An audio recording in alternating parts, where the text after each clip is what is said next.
Shut up! The footy's on Triple M! Triple M rocks footy. This quarter for Totally Workwear. Footy season's back. Totally Workwear. Love your work.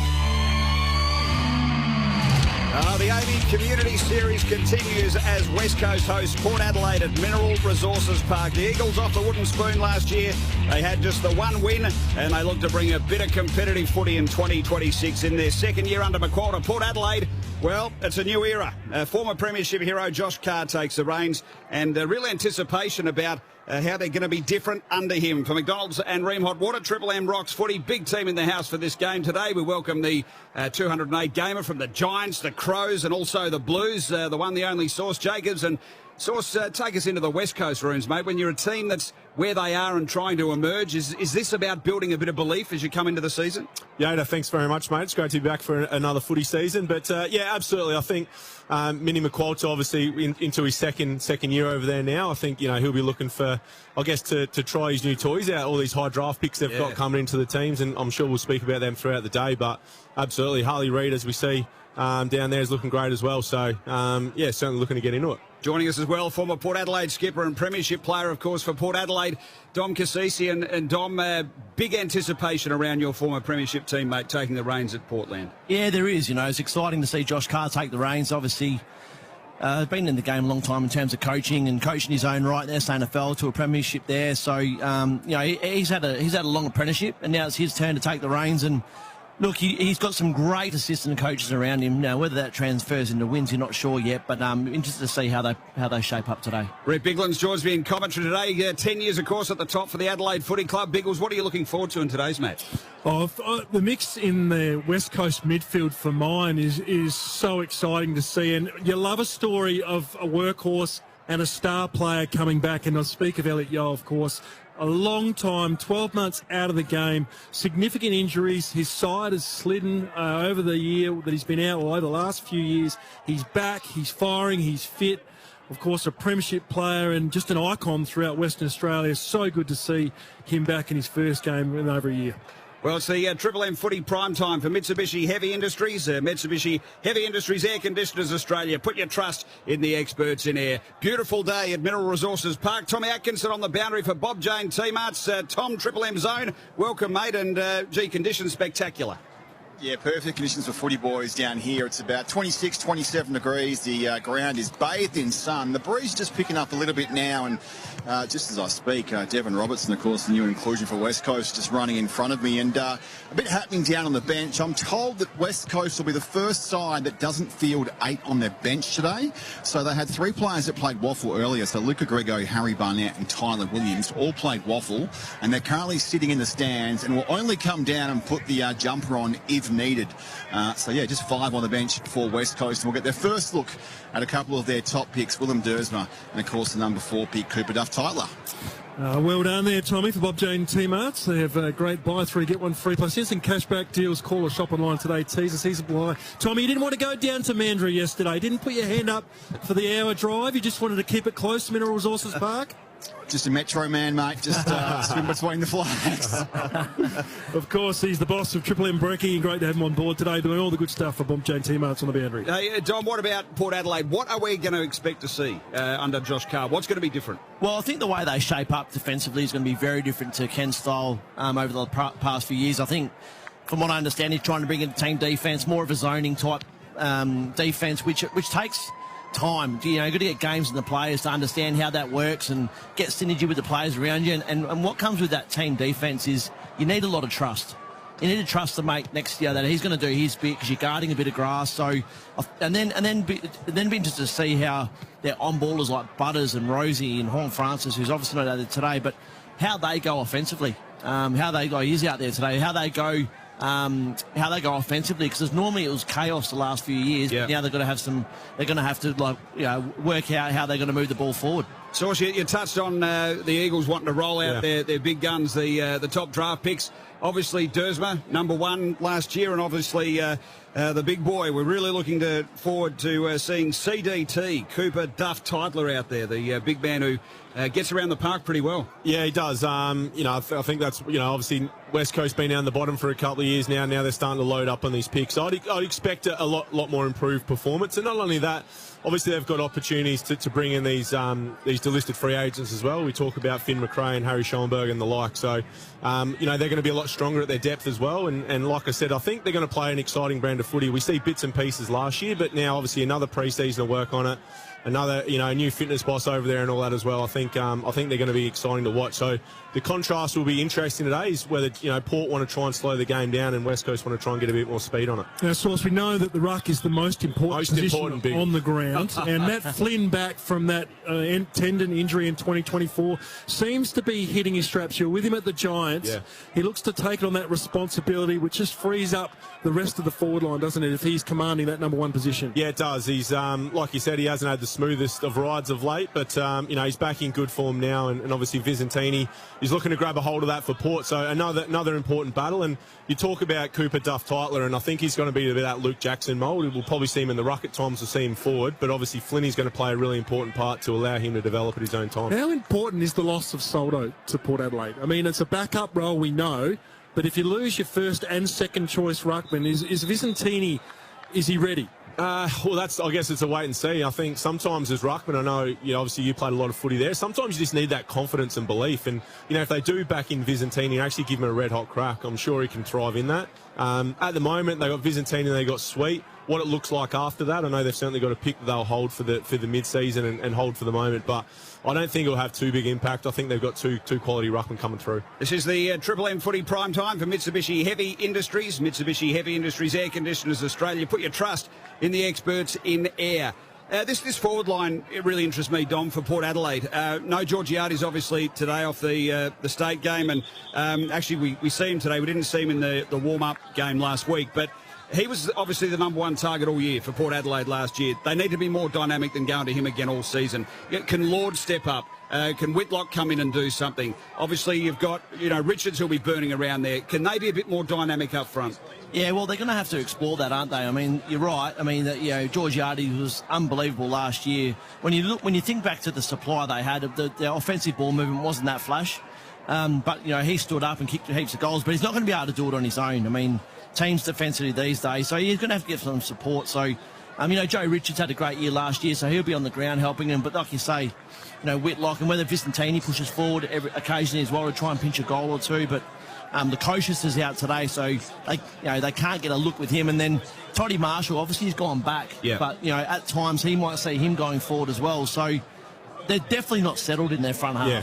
But it's a bit of a watch and see. I think with those ones where they throw a forward back or whatever, it's how long does he stick with it for, Kari? Is it just a pre-season? Let's have a look at Toddy and we can release him back if we need. But obviously, hopefully he's down back and we can have another look at him again this week. Now, Ream Hot Water built tough for Aussie conditions. When it comes to water heating, ask your plumber to install a Ream. We're not far away from getting this one started. West Coast and Port Adelaide. Looking forward to the final game of the AAMI Community Series at Mineral Resources Park.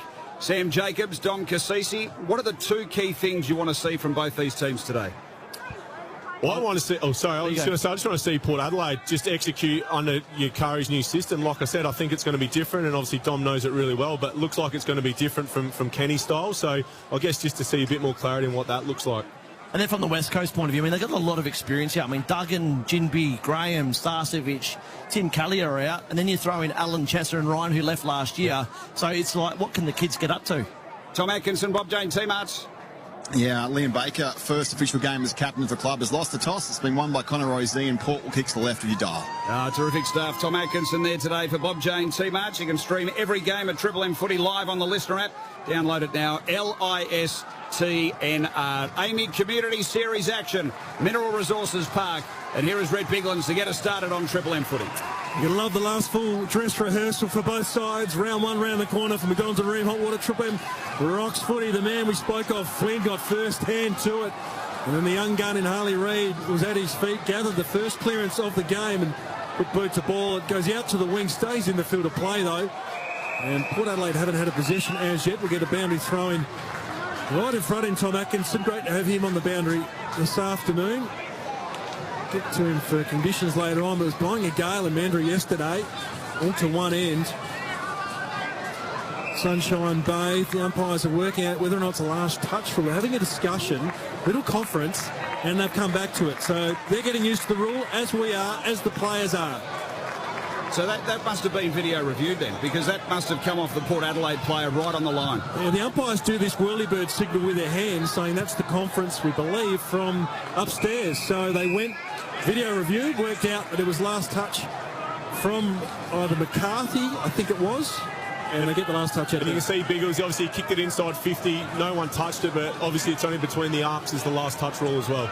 There's going to be some new rules that we really adjust to in the opening part of this season. Throw in.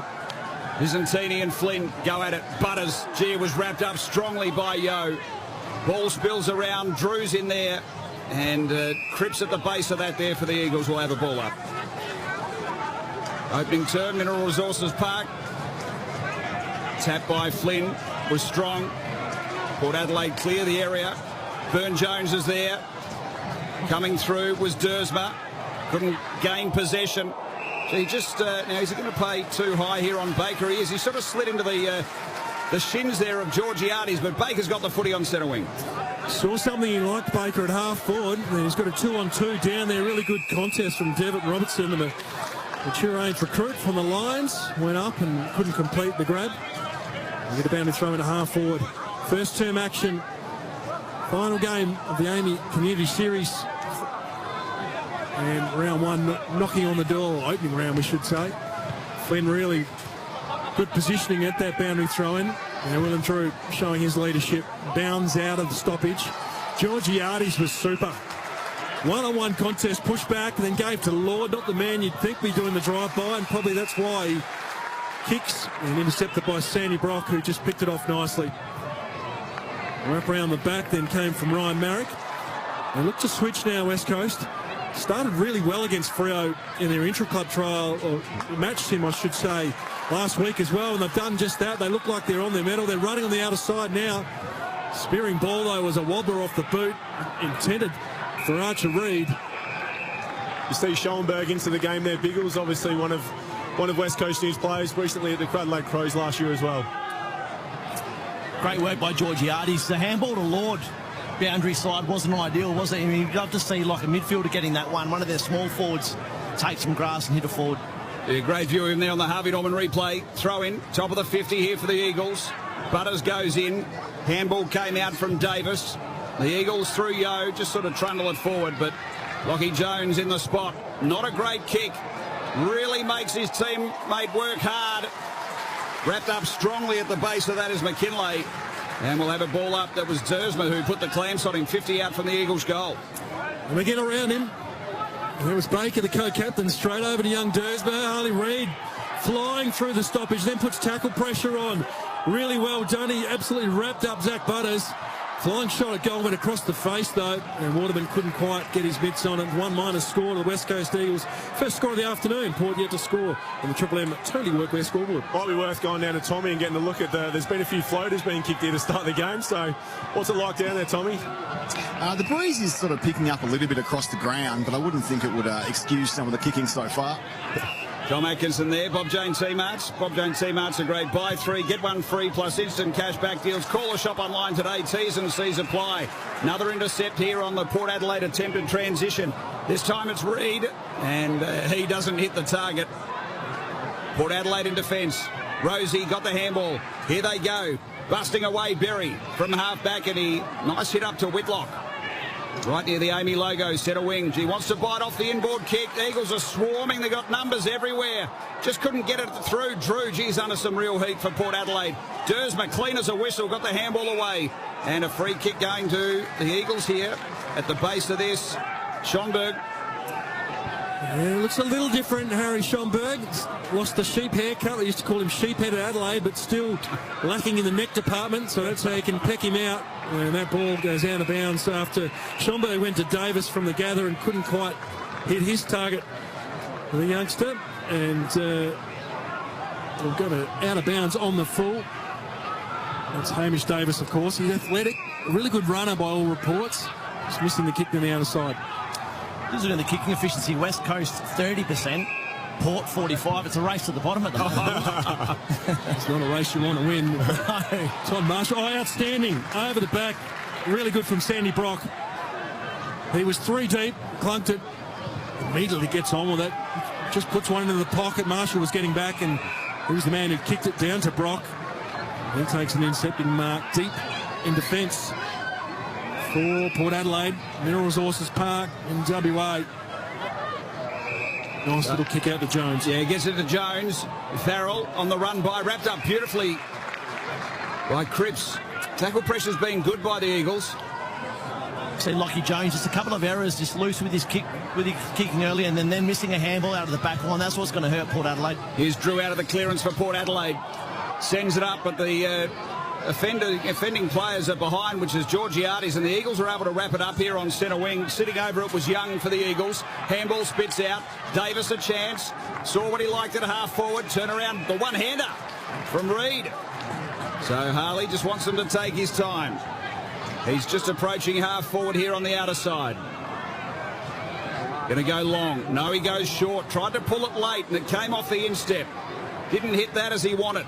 Ball spilling around at half forward. Davis again, getting plenty of it. And again on the Red Z lending stats. Here's Baker, the skipper, on centre wing.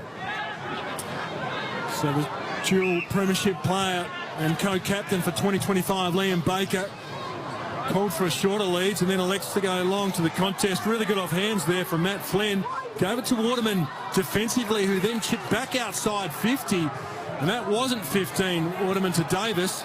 So Davis is called to play on, and then hit the top of the goal square. Shanahan. How good was Shanahan as he came flying through? And at the end of last year, he really got people talking, Shanahan, about how good he could be. Just to go back there, because I know Harley Reid gets a lot of a lot of exposure, but good acknowledgement from there. You can see the game's a bit of basketball. He's actually tried to tell his teammates just to slow it down. Admittedly, he butchered the next kick, but you can see the growth in his game, and obviously a lot of positive talk as Shanahan has his shot at goal. Joe Shanahan, the teenager, looking for the first major of the afternoon, and he's gone left as well. So West Coast have got 2 behinds now. Port Adelaide yet to score. Triple M Totally Workwear scoreboard. The footy's back. Totally Workwear. Love your work. So we've played a bit over 8 minutes, and it's 2 points the Eagles yet to score. Port Adelaide. We're goalless at Mineral Resources Park. Footy on the outer side. Aaliyah runs it over, and we'll have it thrown in. Only coming in for our 4th stoppage here, so it's been a transition game, hasn't it? Kick to kick and turnover to turnover. So these players will be gassed because all they've done is run for the first 10 minutes. Triple M Seabus Super special comments. Seabus Super, build your something the smart way. Don Cassisi with Sam Jacobs on Triple M footy today.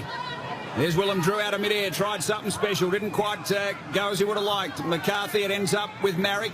Baker, oh, he's taken high. Or was that a shrug? So this is the new rule as well. So he's been given the benefit of the doubt on that. So the new rule is a shrug in the tackle that goes high is classed as previous opportunity. That one was borderline. So backward to centre wing the Eagles. A long ball up towards half forward. Big fly at the back, but Aaliyah at the front was brilliant. It was Archer Reid at the back for the Eagles, but Aaliyah takes a nice mark. He's the oldest man out there today, Aaliyah. And still moving pretty well. Knows how to read the play, that's for sure. And he's forced to kick long. Matt Flynn was playing a kick behind as the opposing ruckman couldn't quite bring it in.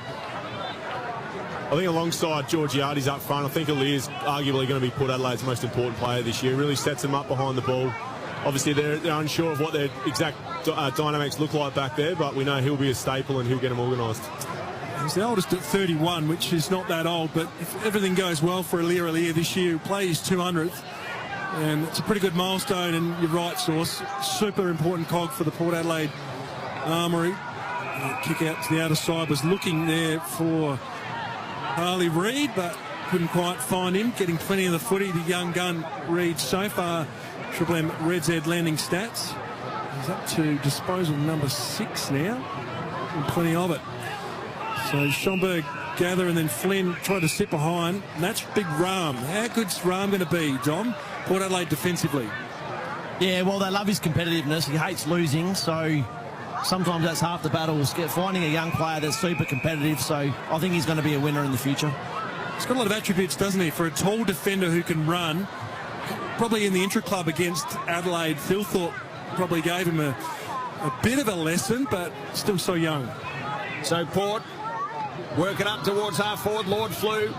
Willem Drew's got a lot of it today. Puts them inside 50.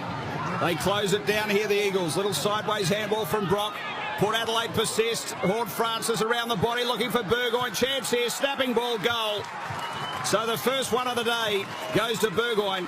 Port Adelaide are 1 straight 6. The Eagles are 2 points. Triple M Totally Workwear scoreboard. The footy season's back. Totally Workwear. Love your work. Dom Cassisi and Sam Jacobs on Triple M Footy. Sandy Brock looks like he's trying to free himself up behind the ball there, and you saw they were just able to get enough contest ahead of the ball, and Richards and these guys working back were able to get the ball going forward. And I think if they can get past Brock at times, they're going to be able to get out the back and score, a bit more easy than they probably otherwise would. The ground ball of Joe Richards here was absolutely elite, and the clean ball like that is what's been lacking in this first 15 minutes. It just looks like, it does look like two very inexperienced teams lacking a bit of composure, and they will settle. One thing we're not seeing though is them, the ball's just staying on the same side. They've got, young players tend to play safe, go on their shell. Yeah. So hopefully as the game unfolds, they start switching the play, go on the open side. But both teams, you can't question their effort at the moment. Well, Don Cassisi loved it when there was someone put their head in the hole. Richards with his head over the footy and then sets up a goal. He got out of his chair. He loves the hard stuff. The former skipper at Port Adelaide sitting right alongside him. Sam Jacobs, former great ruckman of the AFL and current coach of Wood West Torrens and the Sample. And now is that man Richards. Gets the clearance out of the centre bounce. McDonald's Arena Hot Water. Triple M rocking footy here at Mineral Resources Park to half forward go, Port Adelaide. And we'll get another stoppage. It's always interesting to see who picks up some of these roles. It looks like Whitlock's got the second ruck sort of opportunity now for Port Adelaide. So the footy at the top of the 50 here for Port Adelaide. Now is it downfield? It is. So against the Port Adelaide forwards, it's going to go to initially Cripps wants it, but umpire's calling another player who's run 50 metres down the ground. Does it really matter which player it goes to? Or? No. Well, it does to the men in lime green. Everything matters to those boys. They got to get it right. So Joe Shanahan, the man who's going to take it, who took that massive clunk earlier in the term. He was almost over the boundary line. That's how far he was. He goes lateral.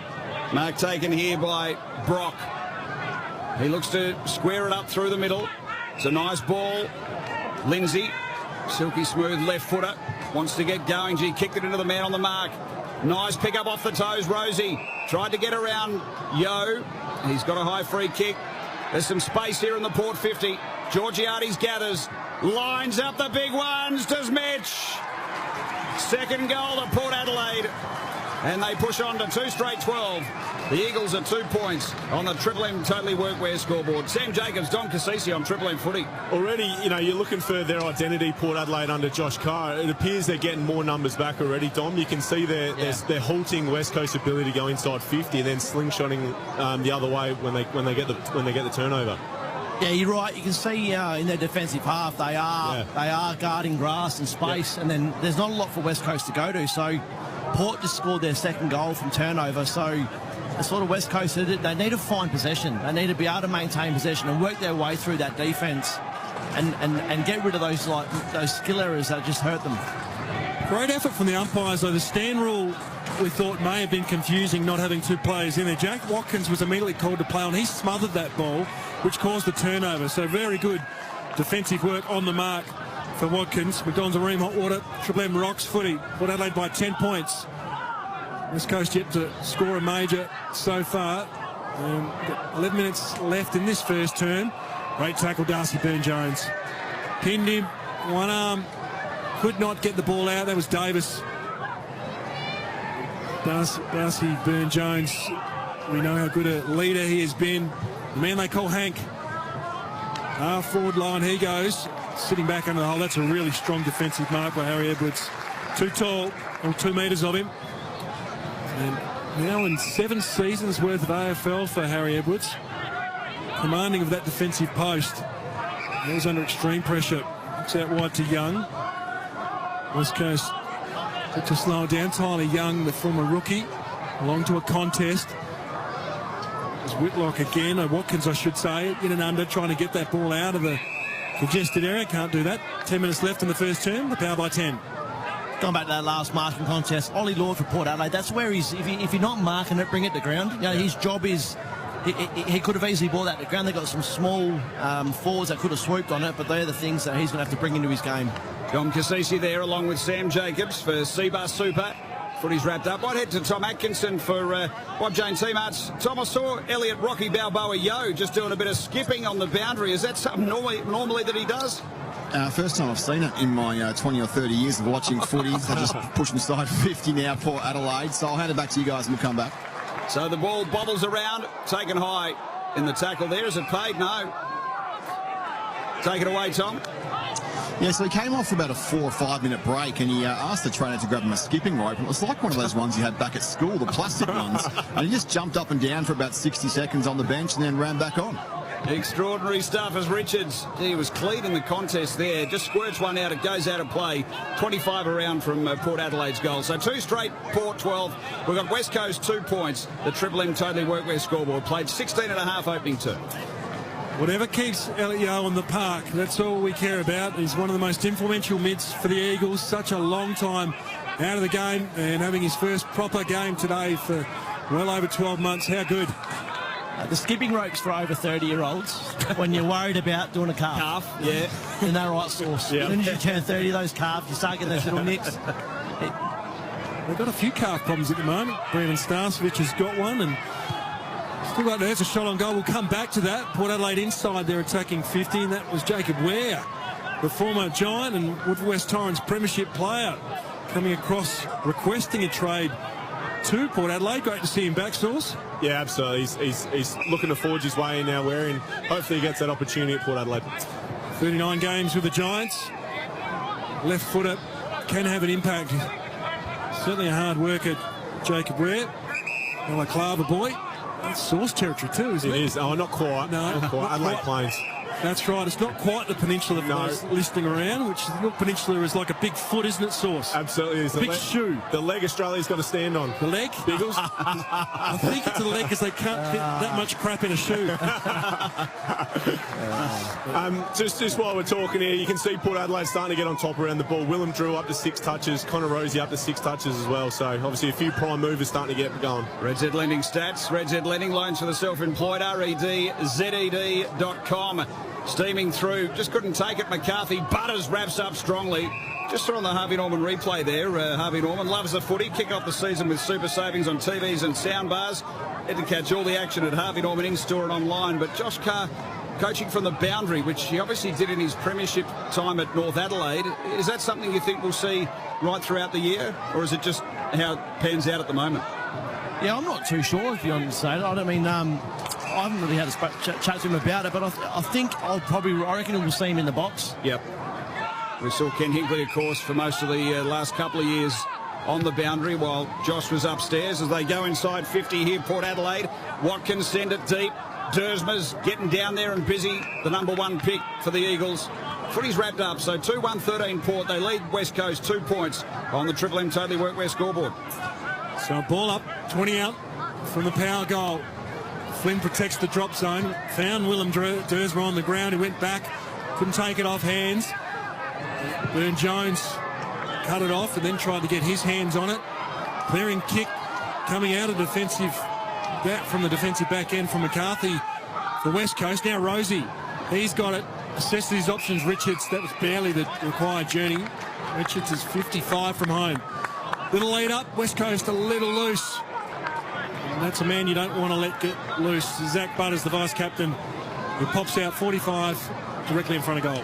Well, Port Adelaide kicked their first 2 goals pretty much over the back. Yep. You know, West Coast were right up the ground and got beaten over the back. And then that time there, they were too far back. They're right on the goal line, and they left all this grass spare in front of them from 30 metres, 40 metres out from goal, which allowed Butters to get in there. So they just haven't found their shape defensively so far this first quarter. Zach Butters didn't play against Adelaide in their match sim after playing in the State of Origin game. And beautiful kick.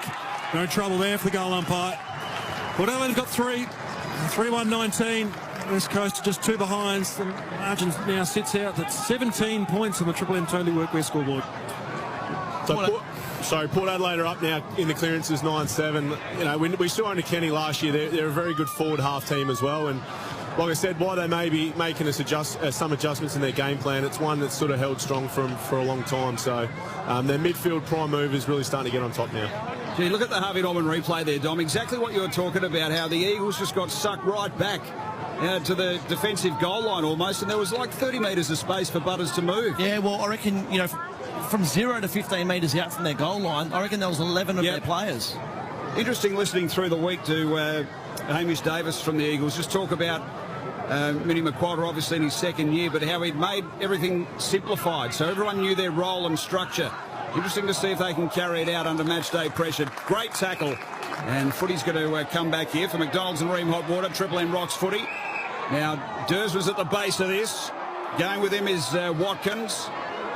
And Reid, actually. The other number 1 draft pick. So, out of the middle, the Eagles get the footy working to Baker. He gathers. Delicate little kick, and he's kicked it a little too far. Out of bounds on the full. Burgoyne's getting it across half back here for Port Adelaide. They lead it by 17 points, played 22 in their first term. Not sure if it's by design or Port Adelaide's defence, but they're getting caught very wide, West Coast. They had numbers in the middle now, and Horn Francis for Port was one of those. The spot-up kick went straight through the guts. And then leading up at it was Jack Whitlock, who couldn't get back at it. Horn Francis pushes down. And smashing through was Watkins, who had a high shot there. He's been everywhere so far. Watkins been a great start for the former best and fairest Leather Magpies, trying to get his spot in an AFL lineup.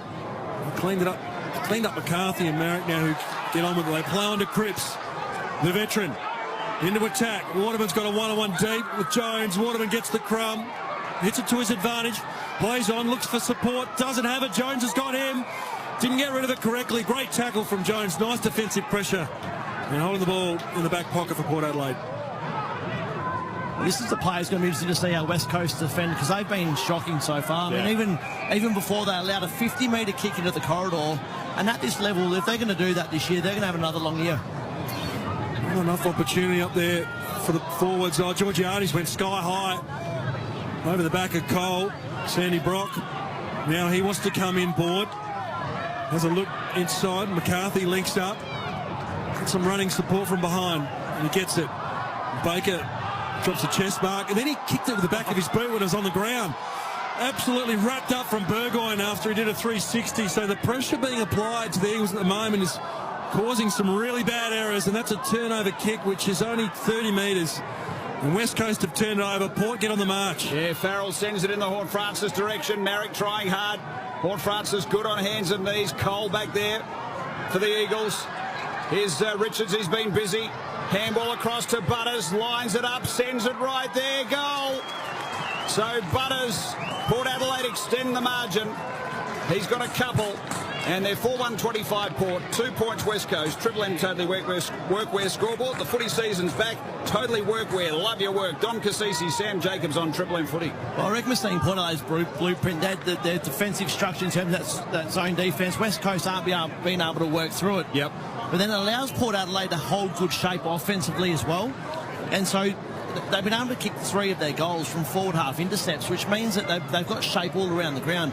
Last year they were ranked 17th from forward half intercepts to get it back in there, whereas in this game today that's been one of their strengths. So you can see that the shape around the ground defensively helps their offence. The other thing, Dom, it looks like when they get to half back, they really want to take it through the middle. Like they're not really interested in going really wide. They're happy to go through the corridor.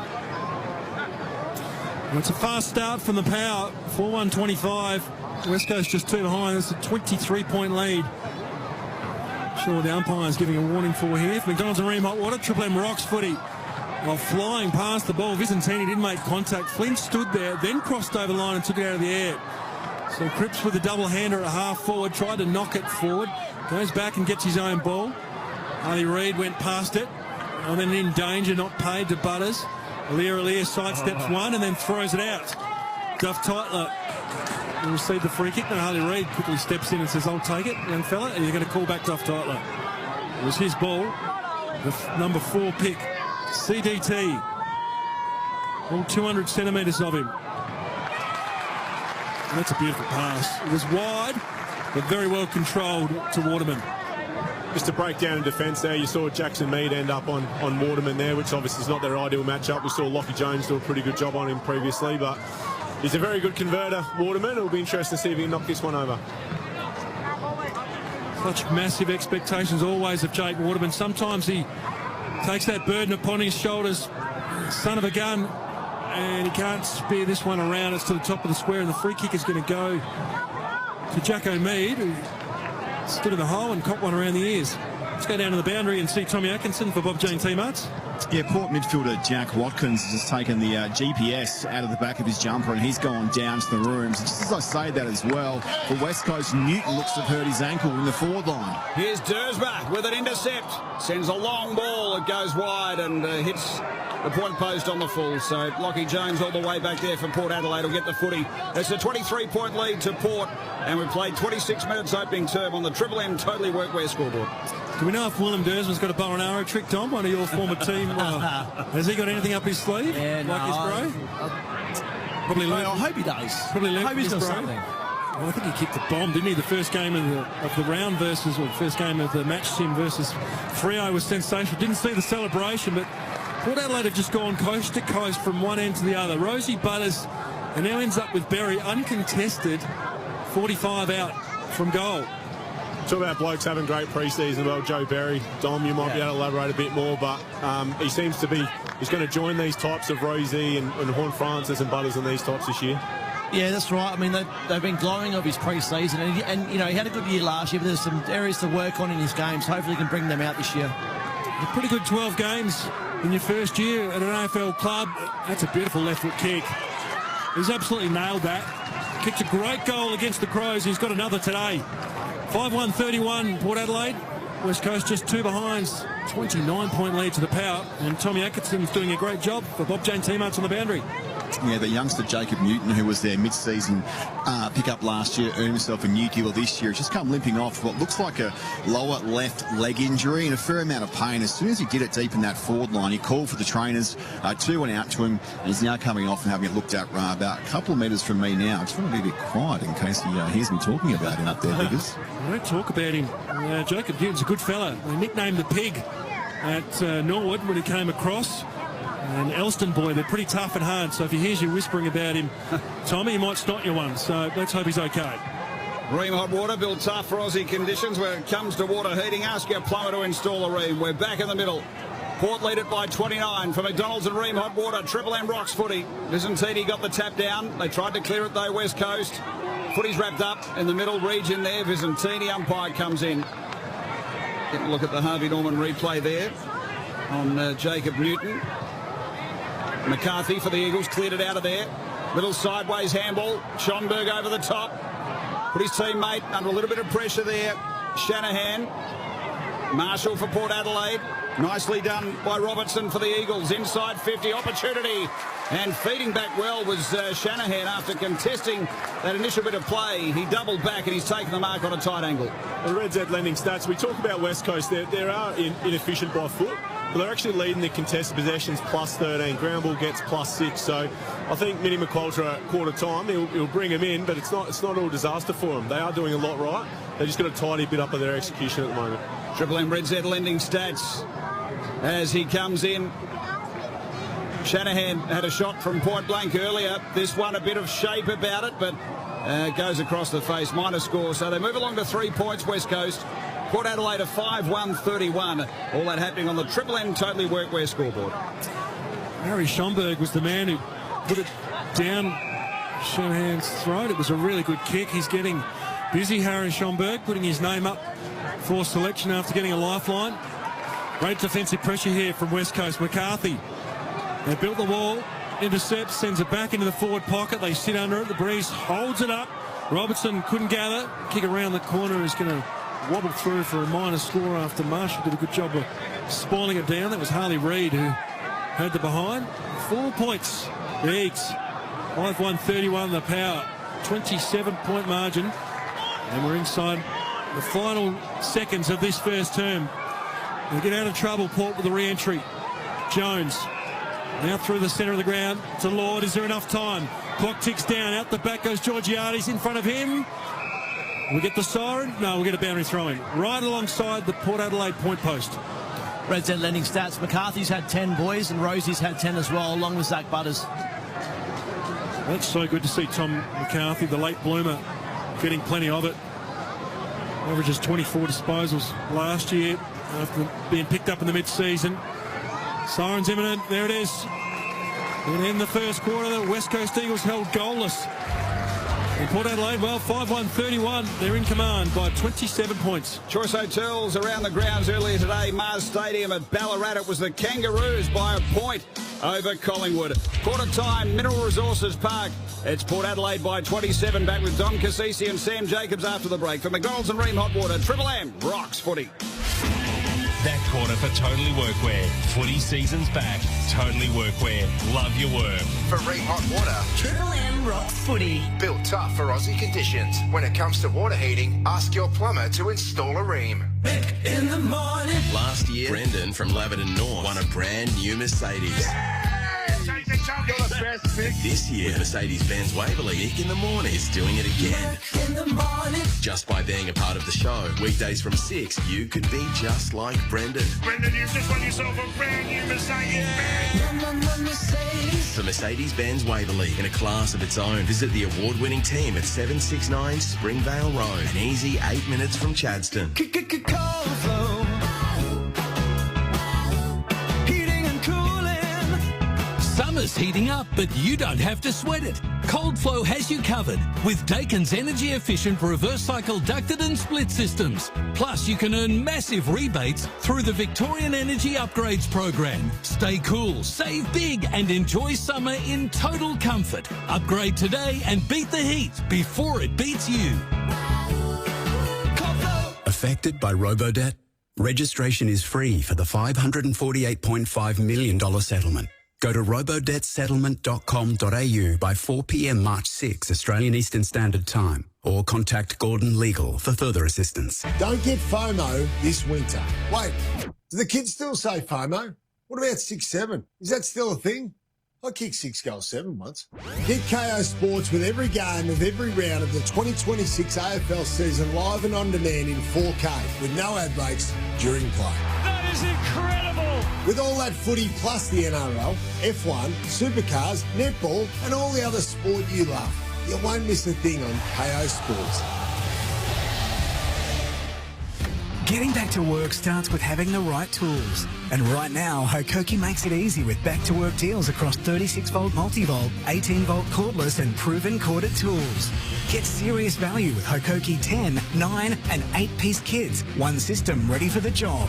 Plus Hokoki's gas-free cordless nailers, trusted for power, reliability and lower costs. So make, move and go into your local participating Hokoki dealer for back-to-work deals you can't afford to miss. While stocks last. Cooler days, crisp air, falling leaves. Autumn's here. It's the perfect time to get your garden in shape. So call the most trusted name in the business. Jim's Mowing. Jim's handle everything from lawn mowing, leaf cleanups, pruning, hedging and gutter cleaning.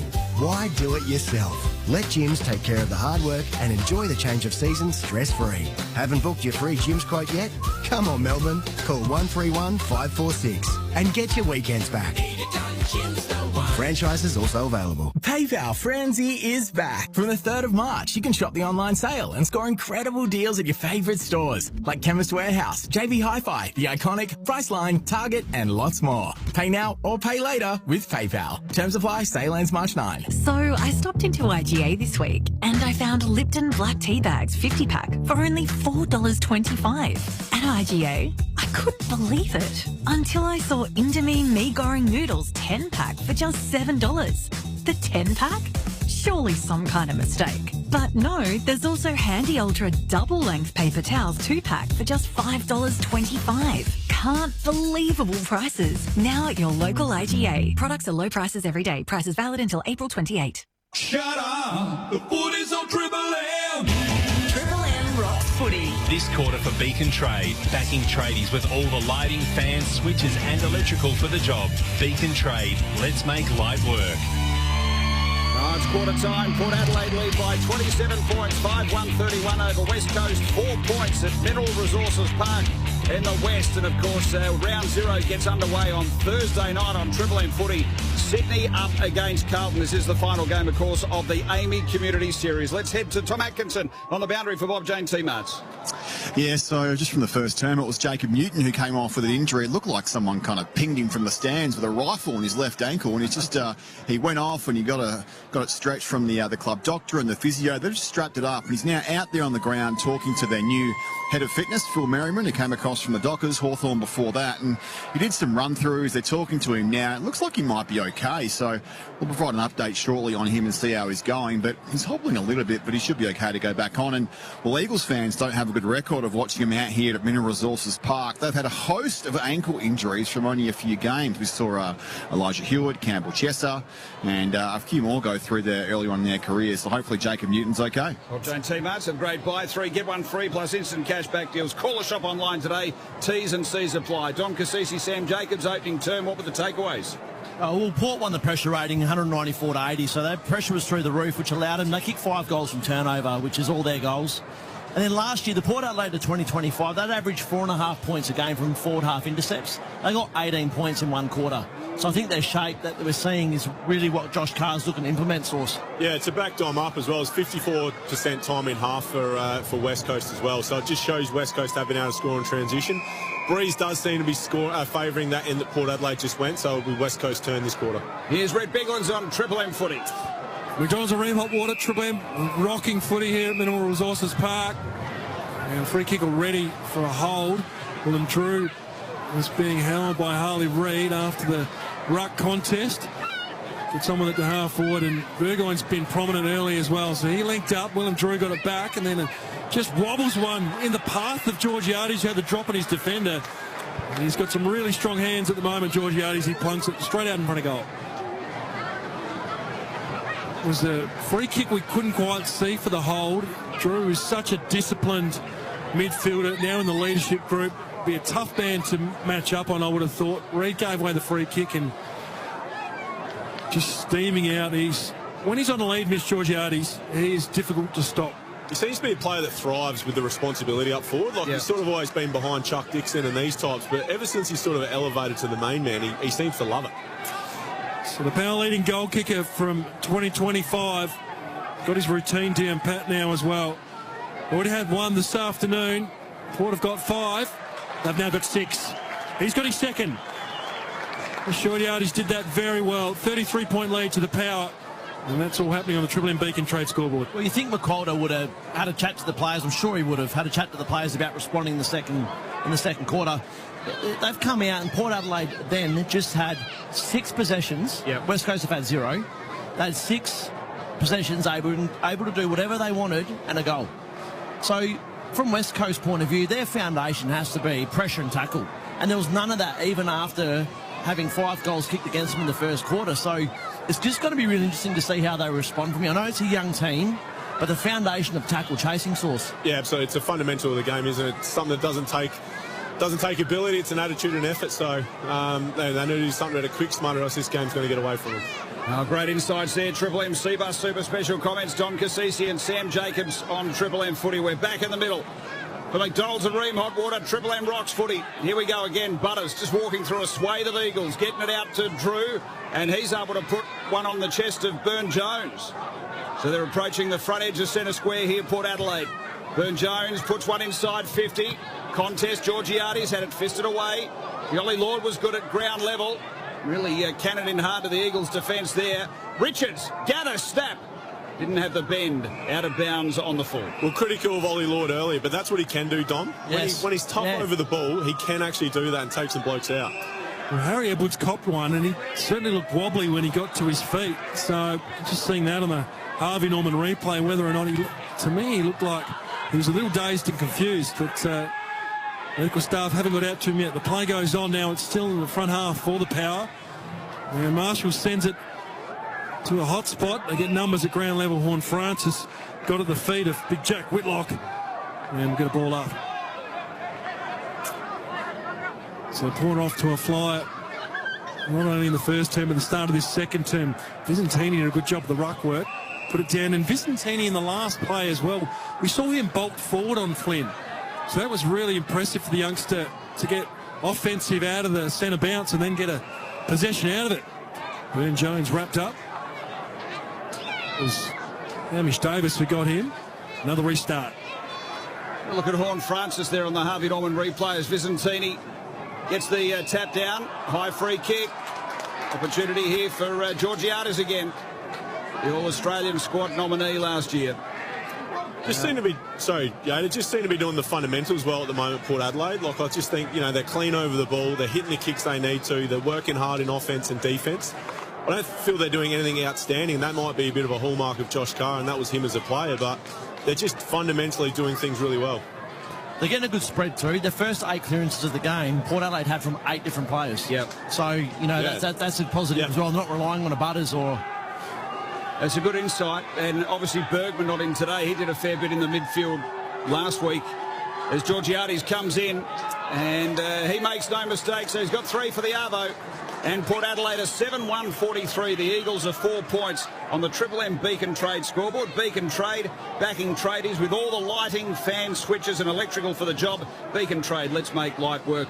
Well, I spoke about Horn Francis. We saw him on the Harvey Norman replays. Played a majority of today up forward. How do you think his season will open, Dom and Sam? Will they play him a bit more predominantly forward while he's getting a bit more confidence back in his body after the setback he had earlier this year? Well, I think that's the opportunity that Dom's talking about there. If you've got eight different players with 8 clearances to their name, it allows Horn Francis to go forward. And what a matchup. And we saw that with Nazai Wanganeen and these sort of mids that now they're not just rotating off, they're starting to rotate forward, and he gives them a different look. He's hard matchup. Do you put a tall? Do you put a small on him? So it's an absolute weapon they can go to, providing Bergman and these types step up as well.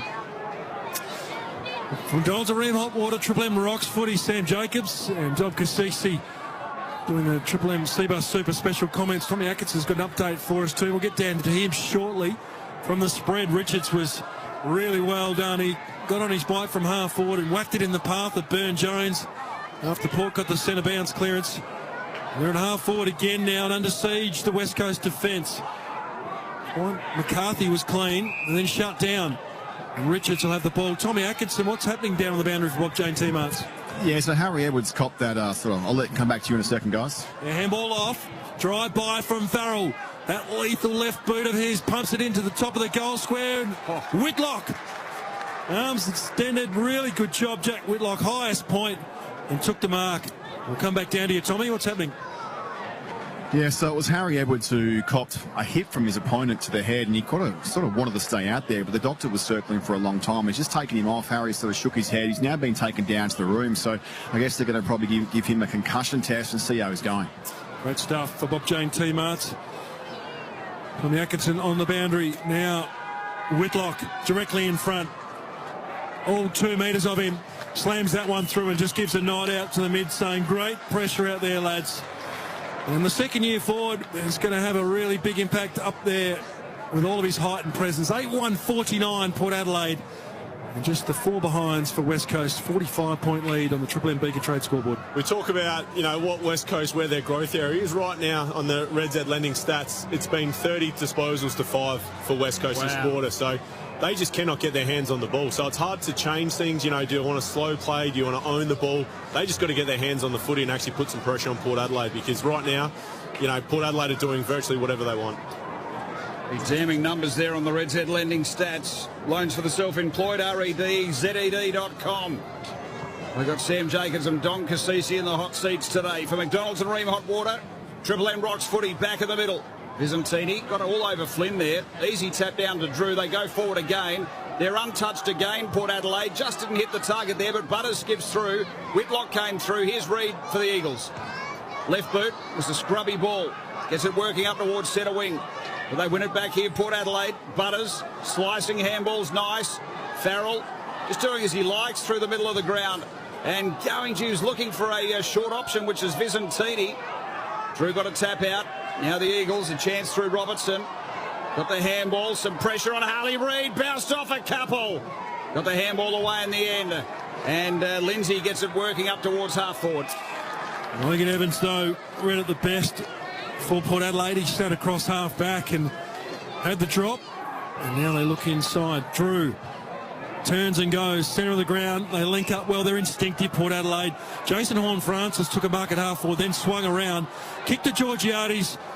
Darcy Byrne-Jones has a shot on goal. He was front and centre, and cannons into the goal post. So just a minus score for the Power. 8-2-50 they are, 4 behinds the West Coast. And Dom, that looked pretty easy. Oh, if this is anything to go by, West Coast supporters, they're in for a long year, because this is actually this is actually embarrassing. Yeah, this is like the. It's non-contact footy that West Coast are playing, and I don't know what these I don't know what got into them over the summer, but we're not seeing them any competitive spirit. It's like after a bad first quarter, they've got worse. And the worrying thing is, McColder, he would have positioned this as, boys, our season starts today. Yep. I hope he hasn't, because if they have, then that's even more alarm bells. Footy up towards half forward for West Coast. Stood up tall there, Flynn, dished off the handball. Dersma, chopper. And he's kicked it out of bounds on the full as they were going forward. Just a quick one there, Yader. Jack Watkins is back on by the looks as well, which is positive news for Port Adelaide.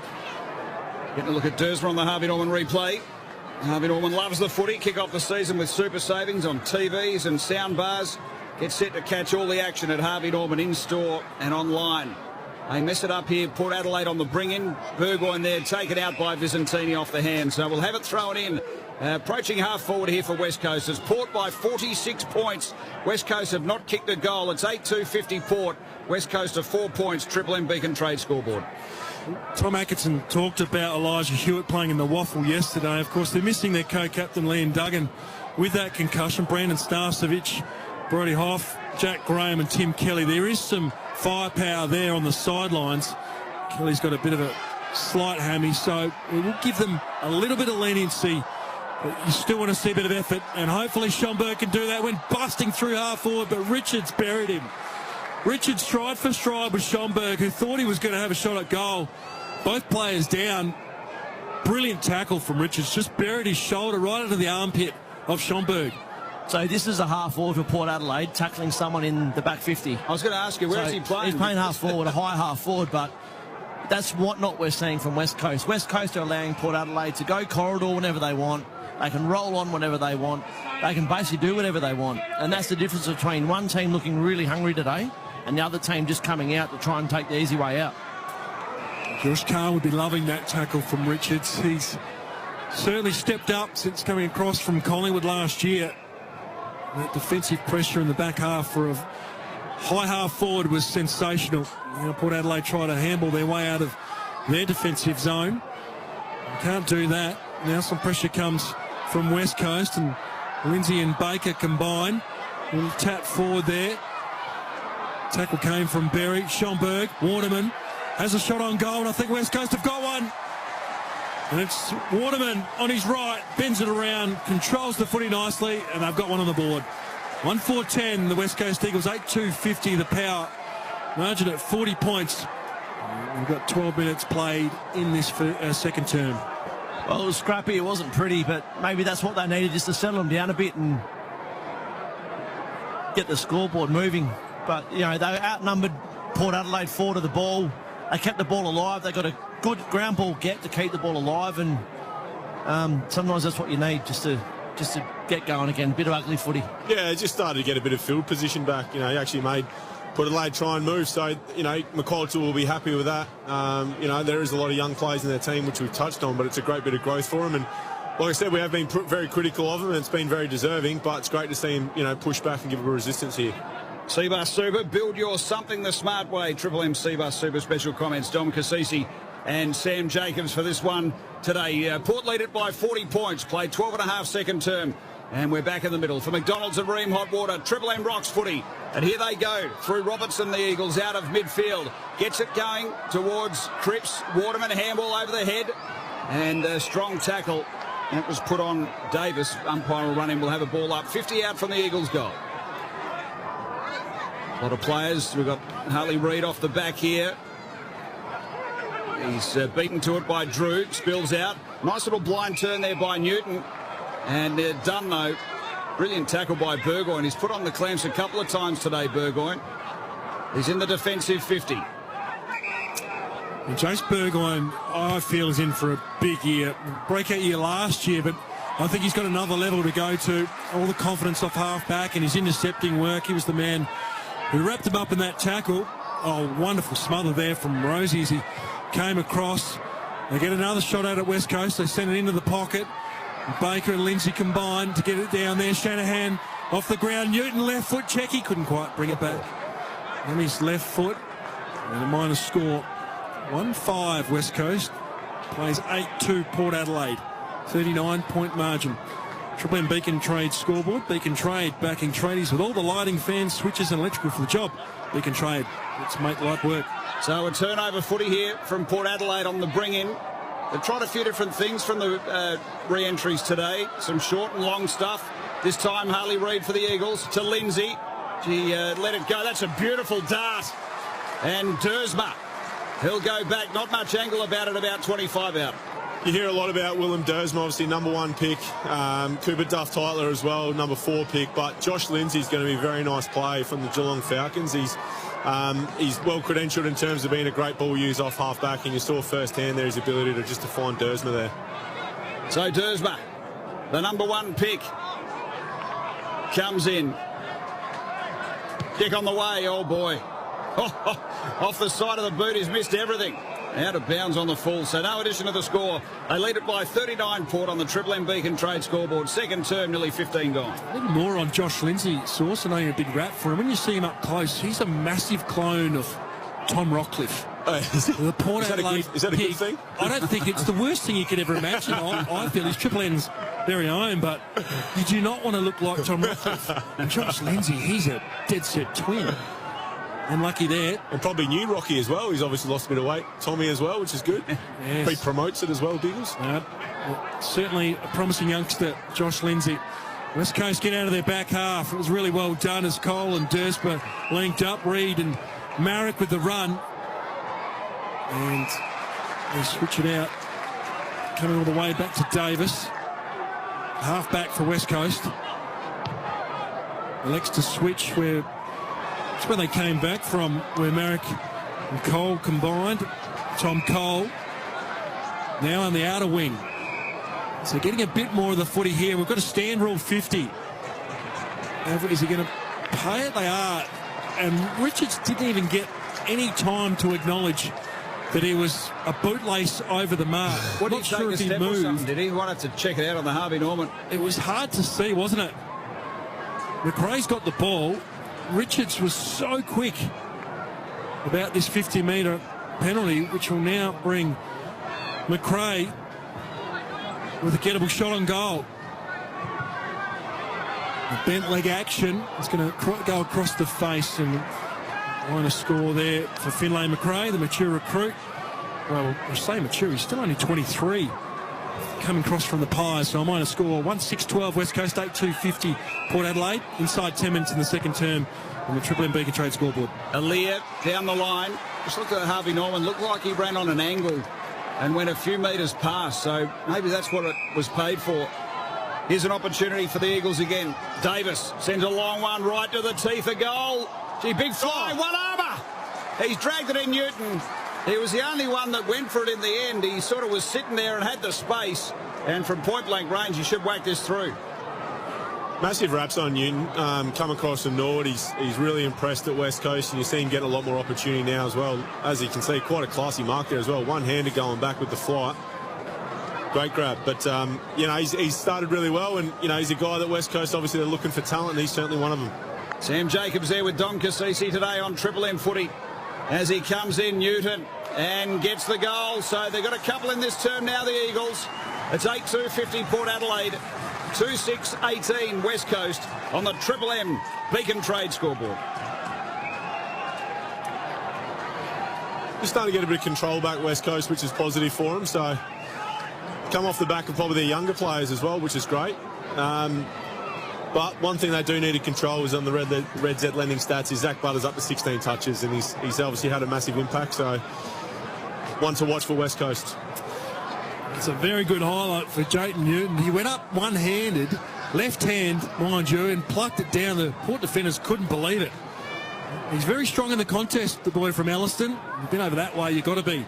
To play that high half forward, small sort of pressure player in South Australia. It's where all the Sharks are. And it's a good surf break too. 2-6-18 West Coast. 8-2-50 Port Adelaide. McDonald's and Ream Hot Water, Triple M Rocks footy. West Coast have got a couple. Now Port Adelaide through Rosie, the skipper, after a free kick was paid. Just lumbers out of the centre square. Wobbly kick to half forward. Cleaning up. Doing a good job was Tyler Young. Still under siege though, Marrick. From his toes. Quick ball out to Hamish Davis. And they've got out of trouble through forward handballs, West Coast. Lindsay and Marrick did a good job there, but the kick to half forward didn't really give their forwards an opportunity, and Logan Evans pushed his player under the ball and took a good mark overhead. So centering ball. Here's Butters right in the middle of the ground, just near the AAMI logo. Final round or final game of the AAMI Community Series as Byzantini pops one over the top. Bouncing footy. Inboard opportunity. McKinlay. Byrne-Jones couldn't snare it. And it's cleared out of there, but not for long because Rosie's got the footy. Approaching front edge of the centre square. He comes back inboard and finds Marshall. Playing in defence for Port Adelaide. And he measures a beautiful pass. Butters made nice space. So Butters went to the pocket, then came back. Nice work from Yo. Dived across his boot and smothered. They reload, though, through Farrell on his left boot. He put it to the top of the square, and Lord lost his footing in the contest. Sometimes does that. And Tyler Young, the former rookie, he was really good, stood up and took the mark. Well, they work it out of defence, West Coast. Hamish Davis again, disposal number 15, Triple M Red Z Lennox Stats. Harley Reid stops and assesses what's forward in the shadows of the grandstand. Elliot Yo back, so good to see on the park. But his ball inward was at the feet of Cole, who couldn't gather. Porter getting an opportunity here. Running forward and looking good is Ewan McKinlay. Went around on his right, dodged one, had a shot on goal and put it out of bounds on the full. Well, just scraped in actually over the top of the point post. Minor score, 8-3-51 Port, 2-6-18 the West Coast. Don, what'd you see there in the forward line? Oh, look, I think there's, it's a bit of tit for tat at the moment, in that both teams having a go. It's a bit messy, but I just like West Coast the last 10 minutes. They are still going corridor. It's not perfect, but they're not going in their shell. So they're still going for that ball in the corridor, trying to open up the play. And we spoke about the first 4 minutes this quarter. It was like 28 disposals to 5. And now it's like balanced out. So it's, 72-70. So they've done well to get back in the game. Red Z Lending Stats. Cripps has got the footy, got it from Baker. Of course, Ream Hot Water, built tough for Aussie conditions. When it comes to water heating, ask your plumber to install the Ream. Cripps from basically centre wing on the outer side. Oh, big fly, dragged it in. Just couldn't complete in the end, Reid. It bobbled out. Here's Rosie for Port Adelaide. Stood up a long time, had it a long time, got rid of it in the end. Yo tried to put the Jets on, couldn't clear them. Nice little gather. Oh, the two big picks combine. Ooh. And he just misses Willem Dersma. Tried the checky and hits the post. So it is 8-3-51 Port Adelaide. And West Coast at 2-7-19 on the Triple M Beacon Trade scoreboard. Second term played nearly 22 minutes. Gee, if Willem Dersma had to kick that check side from the boundary, when he kicked the first goal against Freo in the match team last week, West Coast supporters would have been thinking, how good is this? They're up and about. He started well and then fell away after Freo took control and put some confidence, the number 1 draft pick. Port Adelaide by 32 points. We talked about the West Coast injuries. Of course, Lukosius out for Port Adelaide with a groin. Wines has got that suspension and being managed, isn't he? He's out for rounds 1 and 2. Bergman with that foot injury. Host of new faces for both clubs. Flynn did some really good ruck work as he took front spot from the clearance. McCarthy and Reid. Oh, big, that's Newton again. From the clearance, kick came down and Newton's taken a hanger. Straight over the top of Marshall, who looked around and said, how can this bloke get up that high? Sensational catch. I think Marshall thought he had more time there. Obviously, Newton just jumped on him from nowhere, really. So a good kick forward from Harley Reid there. Great contest from Jacob Newton. Not really a hanger, but pretty good for his attempt. He's only 175, Biggles. As he hung in the air, Jacob Newton already got one snag. Putting his hand up for selection, the mid-season pickup from last year. Right side for a left footer. He's got 2. Did it really well. West Coast fighting back. And now 3-7-25. Port Adelaide 8-3-51. Margin cut back to 26 points. Triple M Beacon Trade scoreboard. Well, you know, it was a 1v2, so it was Newton, and he had Logan Evans behind him. He had Todd Marshall in front of him, both twice the size of him, and he wanted it more. So, you know, Toddy Marshall and Logan Evans in that situation, they need to be better. They need to be talking more. Toddy Marshall needs to be stronger in the air. Yeah. If Port Adelaide, you know, want to go well this year, they need to do those little things really well. They're going to have, you know, little injuries. They're going to have to do all those little things properly for them to be competitive most weeks. And that's what we're talking about. Just can't be a Lear every time. Yeah, you know, correct. You can't mop everything up. At times, Marshall and these guys need to stand up. Sam Jacobs and Dom Cassisi there for Seabus Super. And that's 3 on end now for the Eagles. 3 goals in a row. Josh Carr on the sideline having a chat with the runner back in the middle for McDonald's and Ream Hot Water. Triple M Rocks footy. And the Eagles try and go again. Reid was sort of half held without it. Rosie was able to go in and gather the leather, delivered to Butters, and that was slick. Georgiades on a lovely lead, and he'll go back straight in front from about 45 out.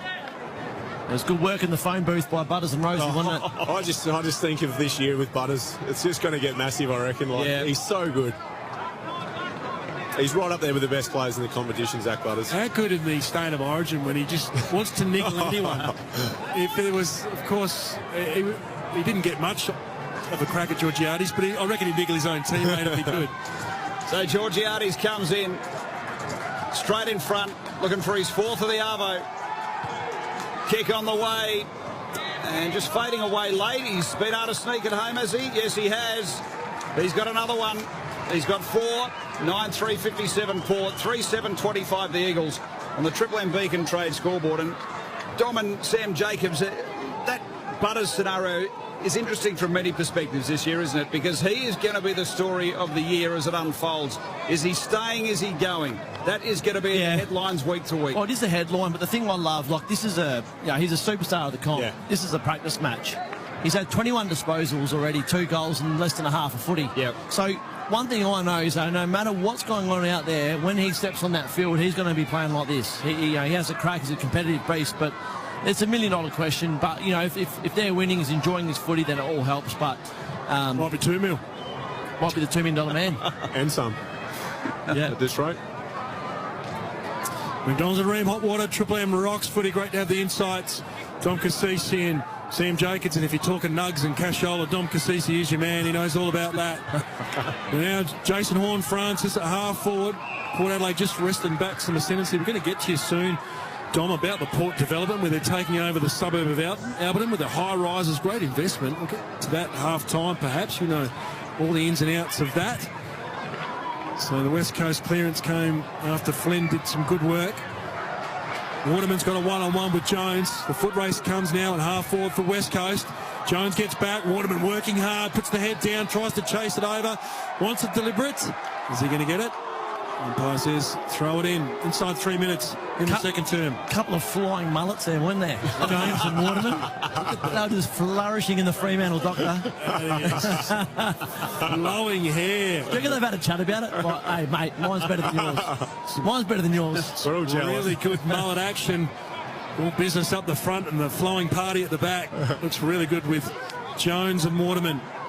32-point lead to the power. There's definitely a lot more curl to Waterman's. He's got a real tight lock at the back as they go inside 50. Again, the Eagles bouncing ball is home from outside 50. They've got another one.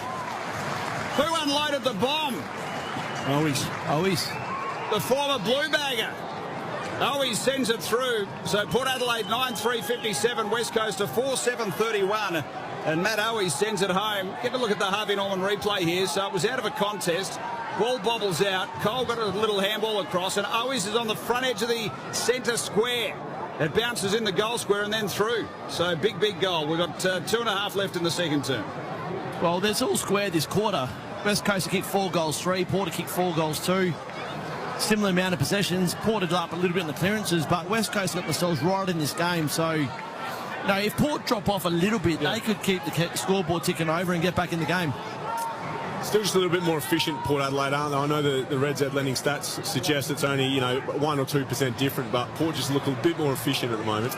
And goals on Ream Hot Water, Triple M Rocks footy. West Coast back in it through an always bomb. Sensational kick from around the corner. Finlay McRae getting busy now for West Coast. Puts it into the pocket. Archer Reid punted down to the front looking for his crummers. Went back and got it. Gave it to Waterman. Flicks it out to Schomburg. Buried in the tackle. And we're going to ball up 45 out from the Eagles goal as they trail by 26 points. 2 minutes left in this second term. Zantini and Flynn lock horns.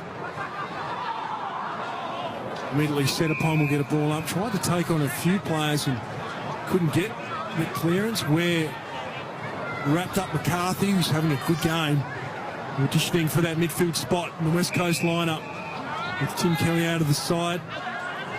It'd be great to see Tom McCarthy get a run at it. He's got a sensational footy IQ, McCarthy, and really has that defensive side to his midfield game as well. Waterman hacks one forward, and there's a free kick about 30 out from goal. Umpire was right alongside it, and Farrell was holding out his direct opponent, which was always again, which tried to allow Burgoyne to come over the top. The umpire wasn't buying, and always will line up for his second in 2 minutes. Yeah, Porter looking a bit shaky, like on the one-on-one stuff, the team defence we spoke about, but that one-on-one stuff in the back line, they're not winning the one-on-ones, even when they are numbering. This will drag the margin back to 20 points. The former blue bagger, Matthew Owies, and he's ticked that box. They're back in the hunt now, the Eagles, 5-7-37. It is a 20-point lead to Port Adelaide on the Triple M Beacon Trade scoreboard. Obviously West Coast are lifted, which has been great, but I think the wind's playing a bit of a part in that as well. Obviously the ball's carrying a bit further, and we saw, West Coast are using it to their advantage a little bit at the moment as well. So obviously it's not everything, but it does play a bit of a part. But West Coast seem to be handling it pretty well, and they just seem to put it about 25 metres out at the moment. It's putting Port Adelaide under real pressure. Well, I mean, they've kicked 5 goals, 3 from 12 inside 50s this quarter, so pretty much more often like they're going in, they're having a shot at goal. So Port Adelaide are being shown up in that area, and against the better teams, they want to be better. John Cassisi there and Sam Jacobs on Triple M footy for Seabus Super. We've got a bit over a minute left in the opening half. Final game of the AAMI Community Series.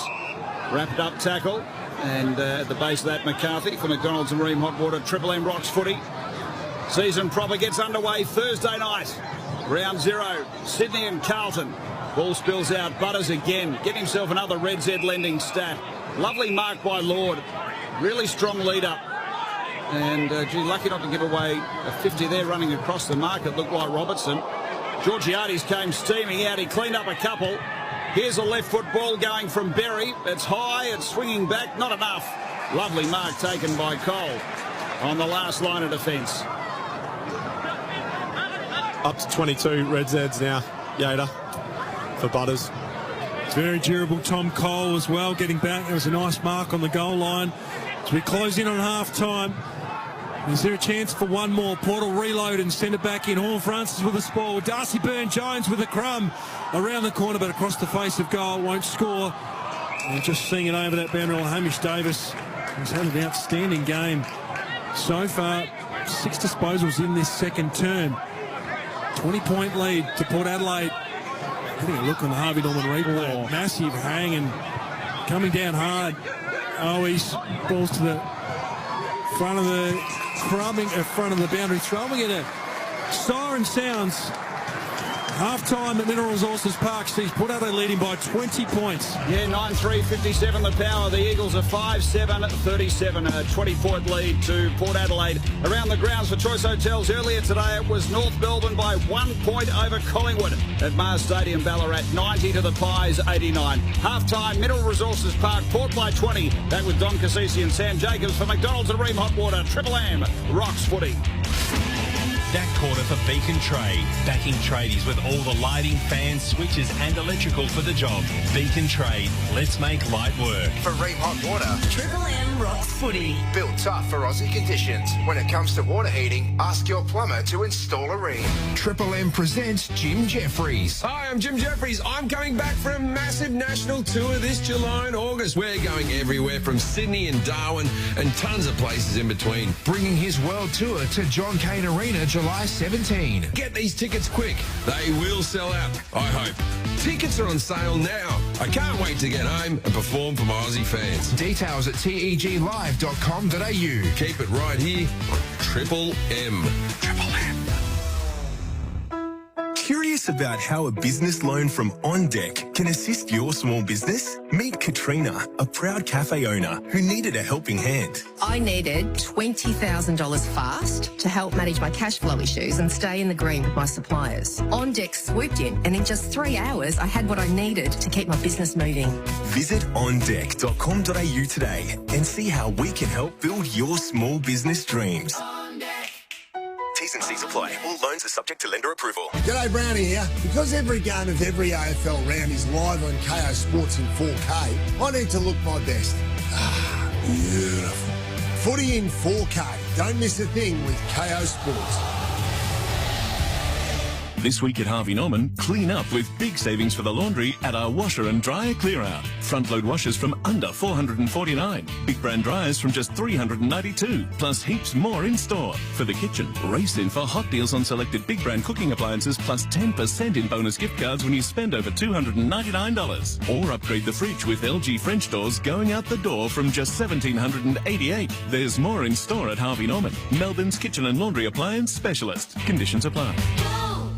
Cold flow. Heating and cooling. Summer's heating up, but you don't have to sweat it. Cold Flow has you covered with Dakin's energy-efficient reverse cycle ducted and split systems. Plus, you can earn massive rebates through the Victorian Energy Upgrades program. Stay cool, save big, and enjoy summer in total comfort. Upgrade today and beat the heat before it beats you. For over 90 years, GMHBA Health Insurance has been built on care. And right now that care comes with 6 weeks free, plus no 2 and 6 month waits on extras when you join on combined cover. Sign up today. GMHBA Health Insurance. Caring since 1934. For new members only, joining direct on hospital and extras cover, paying by direct debit. Must pay first month's premium to receive offer. 12-month waits, annual and supplements apply. Affected by robo-debt? Registration is free for the $548.5 million settlement. Go to robodebtsettlement.com.au by 4 p.m. March 6, Australian Eastern Standard Time, or contact Gordon Legal for further assistance. Go your own way in the new 2.2-litre Isuzu D-Max X-Rider. Starting from just $56,990 drive away. With greater fuel efficiency, a smooth 8-speed transmission, and a mighty 3.5-ton towing capacity, the 2.2-litre D-Max X-Rider is your all-round off-road companion. Available now for you to drive away this summer on your next big adventure. Test drive today at your local Isuzu Ute dealer. Go your own way. Terms and conditions apply. Shut up! The footy's on Triple M! Triple M rocks footy. This halftime break for Mitsubishi Heavy Industries Air Conditioners Australia. Put your trust in the experts in air. It's half-time.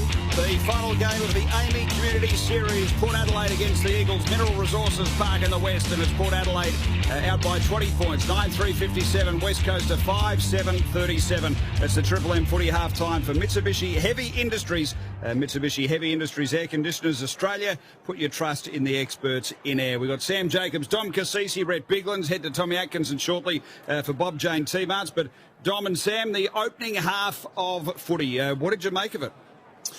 Well, I thought West Coast, while we're critical of their effort to start the second quarter, I thought they actually fought back pretty well. Yep. They were able to bring obviously the possessions back on the Red Z lending stats to pretty much even, which is great. And then they're a lot more efficient finishing the quarter there. But If I'm looking at the stats, they're winning the contested ball at the moment, West Coast, which shows they're up for the fight and they're able to get their hands on it in tight. But I thought the difference is Port Adelaide kicked three goals too, so 20 more points off transition. That was probably the difference, which came in the first quarter. Dom, Port Adelaide and the way they structure up, you made some really interesting observations, particularly in the first quarter, about how they had the shape of the ground. Now, can you explain a bit more about what you mean and how that's good for them? Yeah, just so you know, if West Coast has got their ball across their half-back line and they're trying to bring it forward. Well, Port Adelaide's shape this year, you can see how, you know, if you're a helicopter above looking down, you can see how the players aren't manning a man, they're manning an area. Right. You know, and they're holding their ground there, which means that they can just, means they're saving some energy in defence. They're getting, you know, they're saving their petrol tickets. They're not running as much going man on man. It's the modern way that teams defend. Freo do it really well. Geelong do it really well, where you're guarding more space rather than the man. So that's a big shift for them. And I think you've been able to see that Port Adelaide have more energy. They've been able to have more energy to attack off the back of that. What's interesting though with Port Adelaide, and West Coast exposed it sort of from Port Adelaide's goal line defensively to about 30 metres out. They're not defending that area well at all, and they look really shaky. So Todd Marshall was a spare a few times. He got outmarked. Jace Burgoyne, he became a spare. He got outmarked as well. So, you know, I don't know if they've settled on their back six. And when they're doing that team defence up the ground, it looks good. But when it gets deep, they look very vulnerable. So that's where teams are going to try and attack them. And we're normally used to seeing Aaliyah float across and maybe be in that space and help them out. Obviously, Radek Aaliyah for Port Adelaide, Thatcher, these sort of players as well. I mean, where do you think they're at defensively to come into this team? Well, look, they've got more experience. I mean, I know they've given Ram a good go the last two, this week and last week, and they've got big high hopes on him. But, look, they're going to... I think there's going to be a bit of work in progress for them and to find the right people to stick with for a little period of time. But they're going to have to settle on a group for at least a month. You know, you can't change week to week because you just don't get a big enough sample size. And to be able to defend well in that sort of team structure, you need trust, right? And if there's a different bloke next year every week, you can't build the trust and the synergy. So they're going to have to bite the bullet back in a back six, and I think stick with it for at least 4 or 5 weeks. Source, the second term, particularly for the Eagles, what was really interesting, and Dom made a really good point, was they didn't turn their tail up and they didn't go into their shell because they easily could have. Like they were 8 goals to none against. Yep. But they kept taking the risk, they kept having a go, and it's been able to create opportunity. I reckon there's sometimes the beauty of youth is when you're young like that, you don't know what you don't know. Whereas as you get older and you play more footy, you sort of start to understand when you're up against it. Whereas these kids, they're just out there, they're playing footy, they're having fun, they're enjoying playing footy for West Coast. So whilst it probably has an adverse effect at times, they can, you know, continue on the path and not be able to change things. These young lads just went to work for West Coast. And it was, you know, Jacob Newton's one we mentioned, obviously a South Australian lad as well, did some really good stuff. So it was great to see them, you know, fight back. And as we look at the stats there, they were just able to get their hands on it more. You know, in the last 15 minutes of the quarter, 43 possessions to 33, just showed they were able to win the footy. And once again, it was Butters, it was Rosie. Outside of that, there wasn't much help for Port Adelaide, which is one of the challenges Dom just touched on. And Saws, you mentioned youth. I mean, you look at the age profile of both teams. So West Coast, they've got 13 players that have played 50 games or less, and they've got 10 players under 21. Well, so half their team out there are very, very young. Yeah. Port Adelaide have got 9 that have played 50 or less, but they've only got 5 or 6 players that are 21 or under. So you know, they couldn't be any younger, West Coast. You know, they've got a lot of experience out. So, but you can see that McQualter has said to him, you know, I don't think he's being blinded by a scoreboard. You know, you can tell him he's backing him in, keep going corridor. And I think the one thing that he probably would whack him is if they didn't keep attacking the corridor. So good coaching on his behalf. I know for West Coast supporters, it's probably a bit hard to believe, but it is a long game. Yeah, and you've got to give him credit. Minute, Walter, you think about only just the one win last year, but if you think the games that they were in particular against Port Adelaide at Adelaide Oval, you know, I reckon it was Jamie Cripps' 250th, they led up until like almost the final term and then got rolled when Port kicked 5 in a row. But there were games, Adelaide as well, where West Coast probably should have won that game against Adelaide when Adelaide had an off day. They've been in so many games this year. West Coast, again, they started well and then got rolled after quarter time.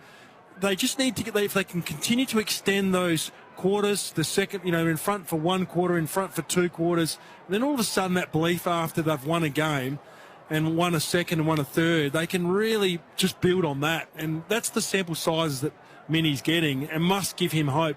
If you're not looking, if you don't watch the games all the time, it can be frustrating when you're just looking at the scoreboard from a supporter point of view. Let's head to Tom Atkinson for Bob Jane T-Marts.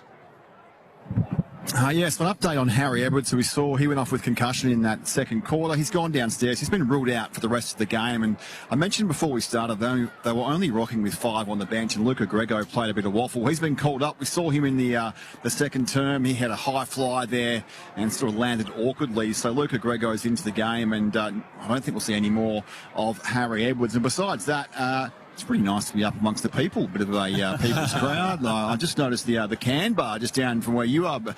Rhett, you might be able to pop down and grab a couple of frothies. You were startled when we came to you. Were you just gulping one down? What were you sliding down the gullet? Well, T's and C's apply. I'm not sure we should speak about that on air, but I might have just quickly gone to the back row and, don't mind a couple of tinnies or two. But good to see the people here. It's about 5,000 or 6,000 here, real community feel. There's people just hanging over the fence trying to get their voices onto radio right about now. Everyone wants a piece of Triple M, boys. But, looks like Port, they've got no kind of injury concerns that I can see. So looking forward to a big second half. Oh, good on you, Tommy. There he is, Tom Atkinson. Ken Stiff out of Canberra, Jerry, can't he, eh? Tell you what, I'm loving the name Luca Greco. It sounds like a wrestler. Get him out there. Get him out there. Yeah. Hey, you saw us. We're not far away from season starting Thursday night. Yeah. Swans take on Carlton. You made a career in the ruck, and I want to know what you think about the new ruck rules and even probably the new out-of-bounds rules, because it'll mean ruckmen maybe have less influence in that area. But from your experience, what do you see being different? Yeah, I guess the first, the out-of-bounds rule, I think it's not going to change a lot. I think they've taken the stats, over the previous games that we played in the AFL. I think it's about 4 or 5 less stoppages. So we're not talking about something that's going to be 20 or 15 to 20 less. So it's only a small change for those obvious ones. So I think it's a really good move, and obviously I'm used to playing it in the SANFL as well. So it's only between the arcs, like we mentioned, which I think is a good change. And then going to the right, I think it's a great rule. I think it's a great change, as we want to get ruckman jumping again, and we don't want to see 2 grizzly bears just wrestling, and because it takes away from the craft. So I think it's a bit of an overreaction about the injuries at the moment, other than Shannon Neal getting hit with one on the shin guard biggles, which we copped every other week.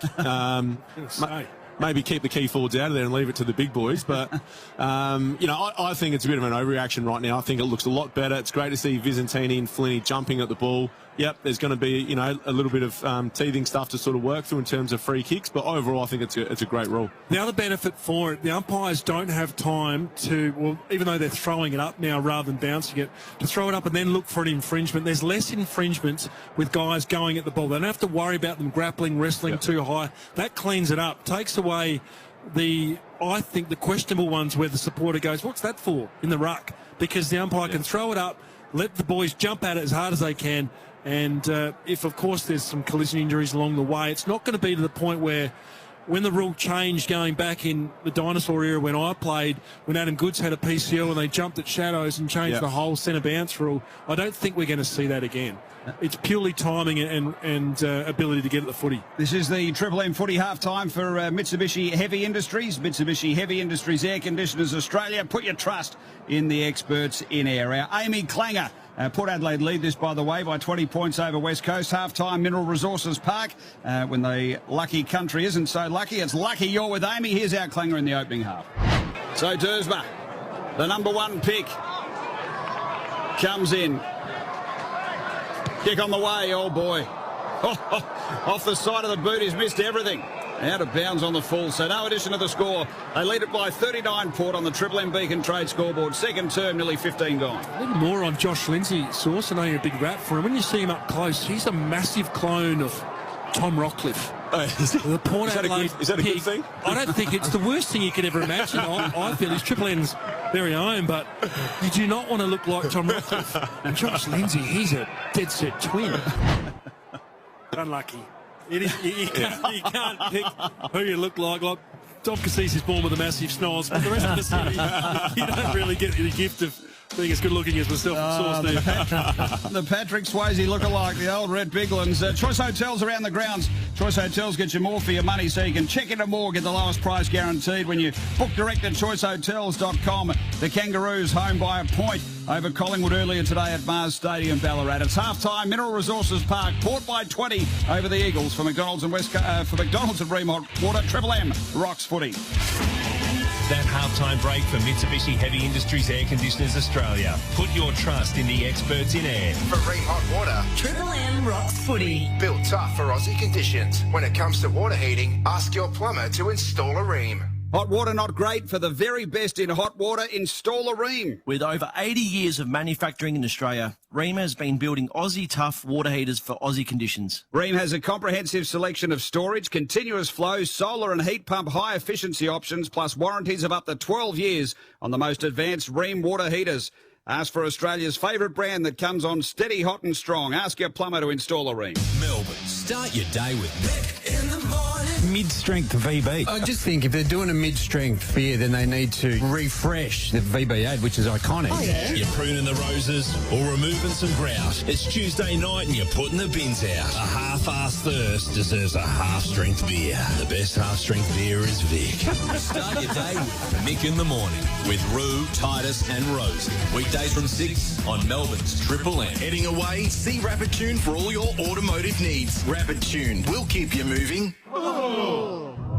Have you ever made noises like this while watching or listening to an ad? Maybe it made you feel a bit... or maybe a bit... or even some... Scandalous. Well, we can save you a lot of... and... Instead, head to adstandards.com.au to share your concerns and we'll have a look. Ad breaks during the footy?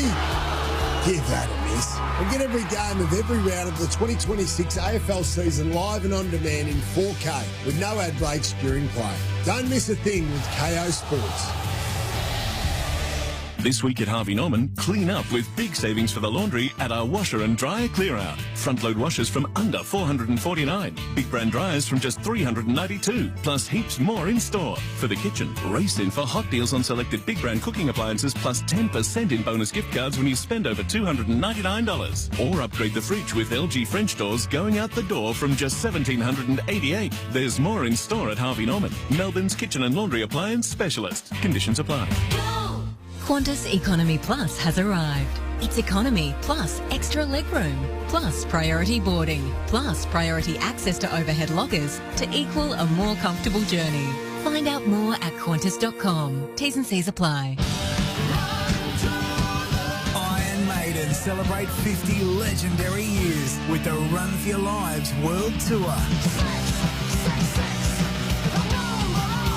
Friday, November 13 at AAMI Park with very special guests, Megadeth.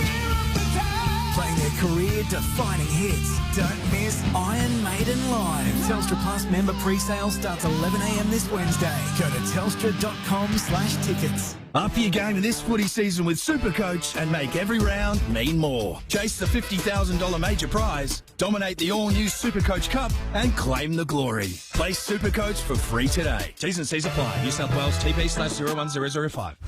Tradies, weekenders, adventure seekers. Get behind the wheel of the award-winning Shark 6 DMO Super Hybrid Ute. Packing 321 kilowatts of grunt, 650 newton meters of torque, and vehicle-to-load technology that lets you power your tools, your campsite, and more wherever you go. For a limited time, get the Shark 6 from just $57,900 drive away. See the BYD website for full terms and conditions. Amex card members can access more at the Formula One with access to the Lakeside Terrace, the fan experience and race radios. Access more with Amex at the F1. While supplies last, capacity limited, T's and C's apply. Search F1 with Amex. Shut up! The footy's on Triple M! Triple M rocks footy. This quarter for Toyota. Toyota Tundra. Ready for everything. Third quarter not far away. Port Adelaide lead it by 20 points, 9-3-57 over West Coast, 5-7-37 at Mineral Resources Park. For McDonald's and Ream Hot Water, Triple M rocks footy. Of course, Ream Hot Water built tough for Aussie conditions. When it comes to water heating, ask your plumber to install a Ream. We're about to get this third quarter underway. The Eagles, they came back strong in the late part of that second term. Port lead it by 20. Here's Red Biglands to get us started in the third term. We've got some guts about him. That is the voice of Brenton Yates, 25-year veteran, Triple M footy. 25 plus, I would have thought now. He's certainly looking his age alongside of him. Sam Jacobs, Dom Cassisi, Tom Atkinson on the boundary. And for McDonald's and Ream Hot Water, Triple M always rocks footy. And on the centre bounce, so Horn Francis gave away a free kick, was hanging on to Yo. And the other way round. I think it's a throw, actually, Biggles. I think he's called Flynn for a throw there. Strange one. Vizentini, who's had some moments. Spots up Horn Francis on the spread. Went out wide. Butters push forward to Rosie. Batman and Robin combined for a little lead up. Sensational lead as well. There's Durden, the former Blue. We know this is trial last match simulation, but at what point do you go to Butters and give him a bit of work? Because he's given these young mids a lesson here. Had a stack of the footy. 23 disposals already in this game. And the start of the third term. So Corey Durden starts at left, bends it back right. As it got the journey, it's right on the line. The goal umpire's not going to go upstairs. She's confident with it. It's a snag. Another one to Port Adelaide, first of the third term. 10-3-63 they are. 5-7-37 the Eagles. 26-point lead. Triple M Toyota Tundra scoreboard. How good's a Toyota Tundra? It's ready for anything. Bit of an identical start to the second quarter, really, where Port came out and playing sort of bruise-free footy from West Coast. But, you know, look, this is slow play. Like that free kick in the middle from Yo, that was slow play. Like, it took a long time for Horn Francis to get the ball back. Yet Port was still able to get 5 or 6 uncontested marks and have a shot on goal. So that'll be reviewed by McCalder on Monday, because, you know, they're the small things that are unacceptable after they worked so hard in that second quarter to get in the game. It was mid-transition. It was Rosie Butters again. To it again. Nice lead up by Durden. I like the way he tackles when he's in that forward 52. Really puts the heat on. For McDonald's and Ream Hot Water, Triple M rocks footy. Back in the middle. Now we've got another stoppage. Just on the edge of the bigger circle. Rosie came steaming through pretty easily. Socketed out of midair. Inside 50 here for Port Adelaide. Here he is, Durden, putting on those big clamps. Oh, Rosie followed up. Handball over the top. Opportunity here. It's going to be another one for Georgiades. He's got 5. And Port Adelaide have got 11. 11-3-69. The Eagles are 5-7-37. All that happening on the Triple M Toyota Tundra scoreboard. Toyota Tundra, ready for everything. Sam Jacobs, Dom Cassisi on Triple M footy. You read that like a book, Yada. You read it like a book, mate. Durden. You called Durden in for a tackle. He got it. They get a goal. Interesting watch there. Horn Francis started in the first centre bounce. Obviously, the first goal inside the next minute, and then they've already changed the attendees in the centre bounce to Jack Watkins coming in. So maybe that's an inside look to see what Kari's going to do. Maybe spin the wheels through the midfield a little bit more as well. Yeah, once again, we spoke about, so 10 disposals, 2 inside 50s, 2 goals. West Coast yet to touch the ball. Yeah. Former Port Adelaide skipper, premiership player Dom Cassisi sitting alongside Sam Jacobs. Triple M Seabus Super special comments. Seabus Super, build you something the smart way. Margin at 32 points. McDonald's and Ream Hot Water. Triple M rocks 40. Port kicked the first 2 of the second half. Very unselfish play. Is the umpire going to let that flow forward after it came out from Yo with the run down? And no, he's going to bring it back to Elliot Yo. So good to see him back. First official game since 2024 after those knee and ankle injuries kept him out. It's a bit of a mongrel kick inside attacking 50. Cripps got on his right boot though as he swooped around the front of the pack and sprays one. Cripps has got a wonderful CV, hasn't he? 6 all-time leading goal kicker with the likes of Matera and Sumic at West Coast, and still going strong. He was leading goal kicker last year with a pretty low target, but he's the leader the forwards need up there in such a young group for West Coast. So now Port Adelaide easily transition out of their back half. That was so easy from Burgoyne to Butters and Mead. They're now deep in attacking 50. Georgiades had his eyes set on it. Couldn't complete the mark. Kick comes out there. Sandy Brock got pulled to boot. He wobbles it out there. And now Luca Grego on the field. Dom's man. Got involved. Pressure from Port. Horn Francis intercepts. Wheels around on his right. Top of the goal square. Did a pitch? It did. It went perfectly well around that goal post. It pitched up, bounced right, and went through. And Jason Horn Francis does it easily. His first of the afternoon. Port Adelaide a 12-3-75. 38-point lead. 5-7-37 the Eagles. Triple M Toyota Tundra scoreboard. Just Port been able to the early piece of that play was Port just being able to attack the corridor again with no real pressure. Well, I thought even there, Dom, like, was it Brock or I'm not sure who it was that kicked the ball back across goal? Yeah. You know, if you're defending and you play a lot of defence, roll boundary side where you can actually sort of protect and use the boundary line as your friend.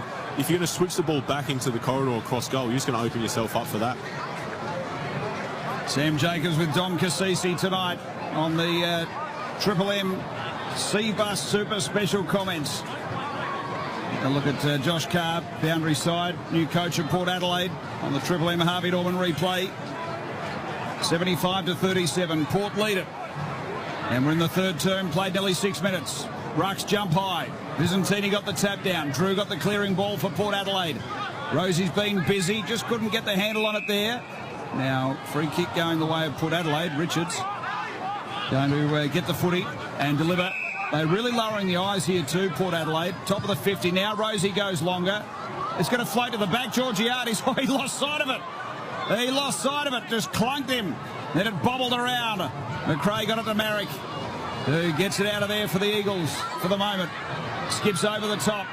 Owies some hard runner. Lear puts some nice pressure on. Owies, it'll be a free kick going to Port Adelaide. Last touch out of play. Last disposal, that is the signal they give, isn't it? Yeah, I know. Rip around with a fist in the air.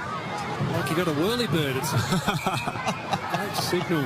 Last disposal, haven't seen too many so far in the Community Series. They reload through Farrell. Big kick to Visentini, who got up and under. Over the back, though, Horn Francis. Beautiful set of hands as he crumbs. Jacob Ware, boundary line. Left foot snap towards goal. Good spoil there. Deep Baker, and it was a really good contest, wasn't it? Baker on Darcy Byrne-Jones. He got it back in the 1-2. Tries to run it out. Pressure from Port, though. They're not out of trouble yet, the Eagles. Port not giving up, and Willem Drew jumps on Cole. Get a ball up, 40 out from the power goal.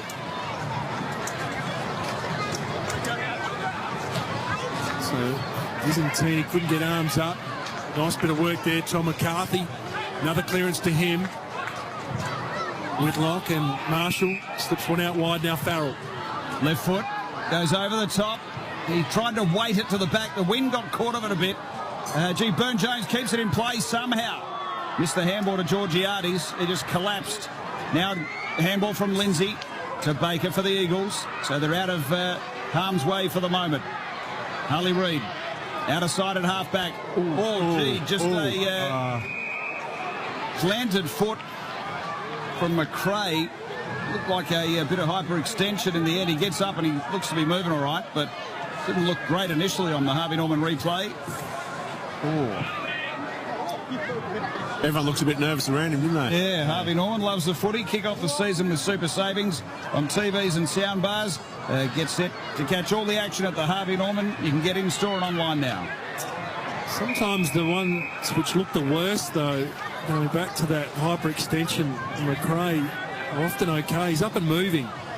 The innocuous ones are the ones where you fear for the ACL, and such a shame as well. They lost Noah Long, the Eagles, with that ACL, and that was one that didn't look like there was a lot in it.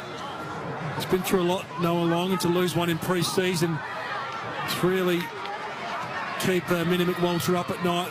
It's unfair sometimes, this game. So Port Adelaide lead by 38, Lear. Now we see that move of Jackson Mead, possibly as a permanent defender. Back, pressure still on though. He couldn't run it out. Great tackle there from Drew. He buried Devon Robertson. Got the turnover out of the wing.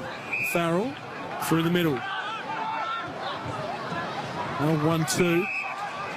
Drew's been really good today. Rosie, front of the centre square. Spears it round and had Darcy Byrne-Jones in the pocket leading into space. And how Rosie knew he was there and how he pulled off the kick was remarkable.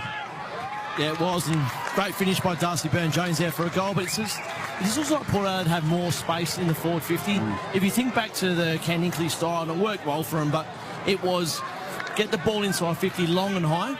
Remember, it would be a Dixon or the like there. Then it was get everyone inside your forward 50 and get repeat inside 50s. Just lock it in there, get one after the other. It's not pretty, it's not ugly, it's not easy to score, but it's the weight of numbers. The more inside 50s, you'll end up kicking a goal at some point, whereas this here looks more controlled. They can lower their eyes, hit some lead-ups. They can run towards the goal or lead up. There just seems there's a lot more space there. That's what will be interesting. Some of these guys are really talented. It allows them to use their weapons. Their kicking, as you can see in the Red Z Lending stats here. Porter kicking the ball 88% to start the quarter. So whereas West Coast on the other hand are at 14. So it just shows you the amount of pressure on. 10 marks to Port Adelaide. So obviously they started really well. 7 inside 50s to 1. Red Z Lending loans for the self-employed. REDZED.com. We're back in the middle. For McDonald's and Reeve Hot Water, Triple M Rocks footy. Port lead it by 44 points. Gee, great tackle. That was a run down from behind on Drew. Duff Tytler. It was the number 4 pick. And very athletic for the big fella that he is. 200 centimetres. Cooper. Now chance here for the Rockcliffe lookalikes. So Lindsay on the outer side, centre wing. Massive Rockcliffe. Sends it along left foot ball. Inside 50. Evans got it across. Hands and knees as Ware. Marshall, Rosie. Reed putting some heat on him. Ball still. Now it's run out of play by Marshall. It stays in play. So always came through. A hit there by CDT again. And we'll have a ball up. Centre wing on the outer side. That run down from Cooper Duff Tytler, that's the second time he's done that in a big moment. How exciting is that, where he sees a leader from the opposition take off and he goes stride for stride and buries him in a tackle. The big man with a chase down and then a big hit on the outer side. Exciting prospects for the youngster. The West Coast now trying to reload. Ware and Young, the loose ball get. Ware's got it for Port Adelaide. Comes back inside. Turns always inside out. Kicks out of bounds, and that will be a last disposal as he missed his target. 44-point lead to the power. Ryan Merrick with a re-entry. 16 disposals in the first half, Merrick. It's a good return for him. Kicks it to half forward, one-on-one contest. Port with numbers back, though they're always first to the ball this afternoon, Port. When it comes to ground, Rosie and Butters are two of those guys, and they're the two names who just got busy then. Butters spots Georgiades at half forward. He slows it down. His kick was wayward, though. Willem Drew got forward to the handball, lines up at goal and nails one. The defensive mid who works so hard gets on the end of one and gets his lick of the ice cream. And Port Adelaide are now 14-3-87. They lead West Coast by 50 points on the Triple M Toyota Tundra scoreboard. While we get a break there, Don, we're good to get your thoughts on Willem Drew and Ollie Wines. Where do you think that sits? And we know Ollie's suspended for the first couple of games. Does he come straight back in, or are they going to try and go a bit more dynamic through there, or how does it look? Yeah, look, I'm not too sure. I mean, you think there'd be a spot for Ollie Wines based on his how good he's been, but yeah, look, it's going to be interesting. Willem Drew, I know, is so highly rated. I mean, everyone, there's game day from him, and then there's also what he does Monday to Friday. And, if you were to ask Dewey Dew or Andy Collins, who are new at Port Adelaide, they'd be saying that we cannot believe how much this guy does at Port Adelaide. So he's definitely underrated. He's a superstar. But Ollie Wines, maybe he just takes the load off a bit. Maybe he plays a little bit less minutes. Ron Cassisi with Sam Jacobs there for Seabus Super. Back in the middle for McDonald's and Ream Hot Water. Triple M Rocks footy. And Porter out by 50. Eagles get out of the middle through Yode, but only as far as Mead for Port Adelaide. He gets it to Lord across half-back. Delivers to Butters, who's been on absolute fire, racking up the Red Z lenders today. Dishes off inside 50. Port Adelaide, the lead-up is strong. Georgiades, he'll have a crack at it from outside 50. Some big long goals kicked from this end source today. Yeah, they're just going to get back to getting their hands on the ball. It's just sort of starting to get some sort of control back West Coast. As you can see, they've done really well to win the centre clearance. They exit wide, and then as soon as they don't get pressure on that ball or a strong contest, it just slingshots. And, to Port Adelaide's credit, they're lowering their eyes and linking up, and you see Georgiades going for his sixth. In he comes. Georgiades, 14-3 they've kicked Port Adelaide. Amazing accuracy on a blustery sort of day. He's hanging it out left. It's coming back. He's got it. 6 for Georgiades today. And we're only halfway through the third quarter. 15-3-93. Port Adelaide, West Coast 5-7-37. Triple M Toyota Tundra scoreboard. Toyota Tundra ready for everything. 7 kicks, 6 goals. Not bad. Not a bad day, yeah. Western Australian as well, Dom. Good West Aussie boy. Yep. Yeah, he's good. Who'd you barrack for growing up, Dom, in WA? No, initially West Coast, because they were the only team in, so it was a little bit like it's a bit like the setup in South Australia, where a lot of people went for the Crows because they first team jumped ship after the Flags. Yeah, just like most people should have done in South Australia with the Crows as well. You and Kari, weren't you? Were you Kari's best man at his wedding? Yeah. Were you? Yeah. Oh, no, his brother was. Yeah. I was second best man.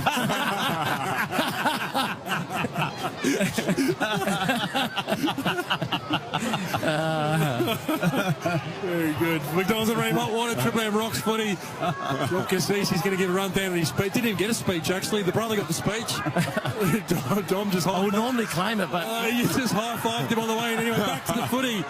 West Coast have a flying shot on goal, and that's through Davis. He's had an outstanding game, but it didn't make it. Duff Tyler. He was sitting right alongside the pipe post. Put the big juke up and brought it down in a one-on-one contest, which was sensational. And he has had some highlights already, even though it's only in the community series. Cooper Duff Tyler. This will test him, though.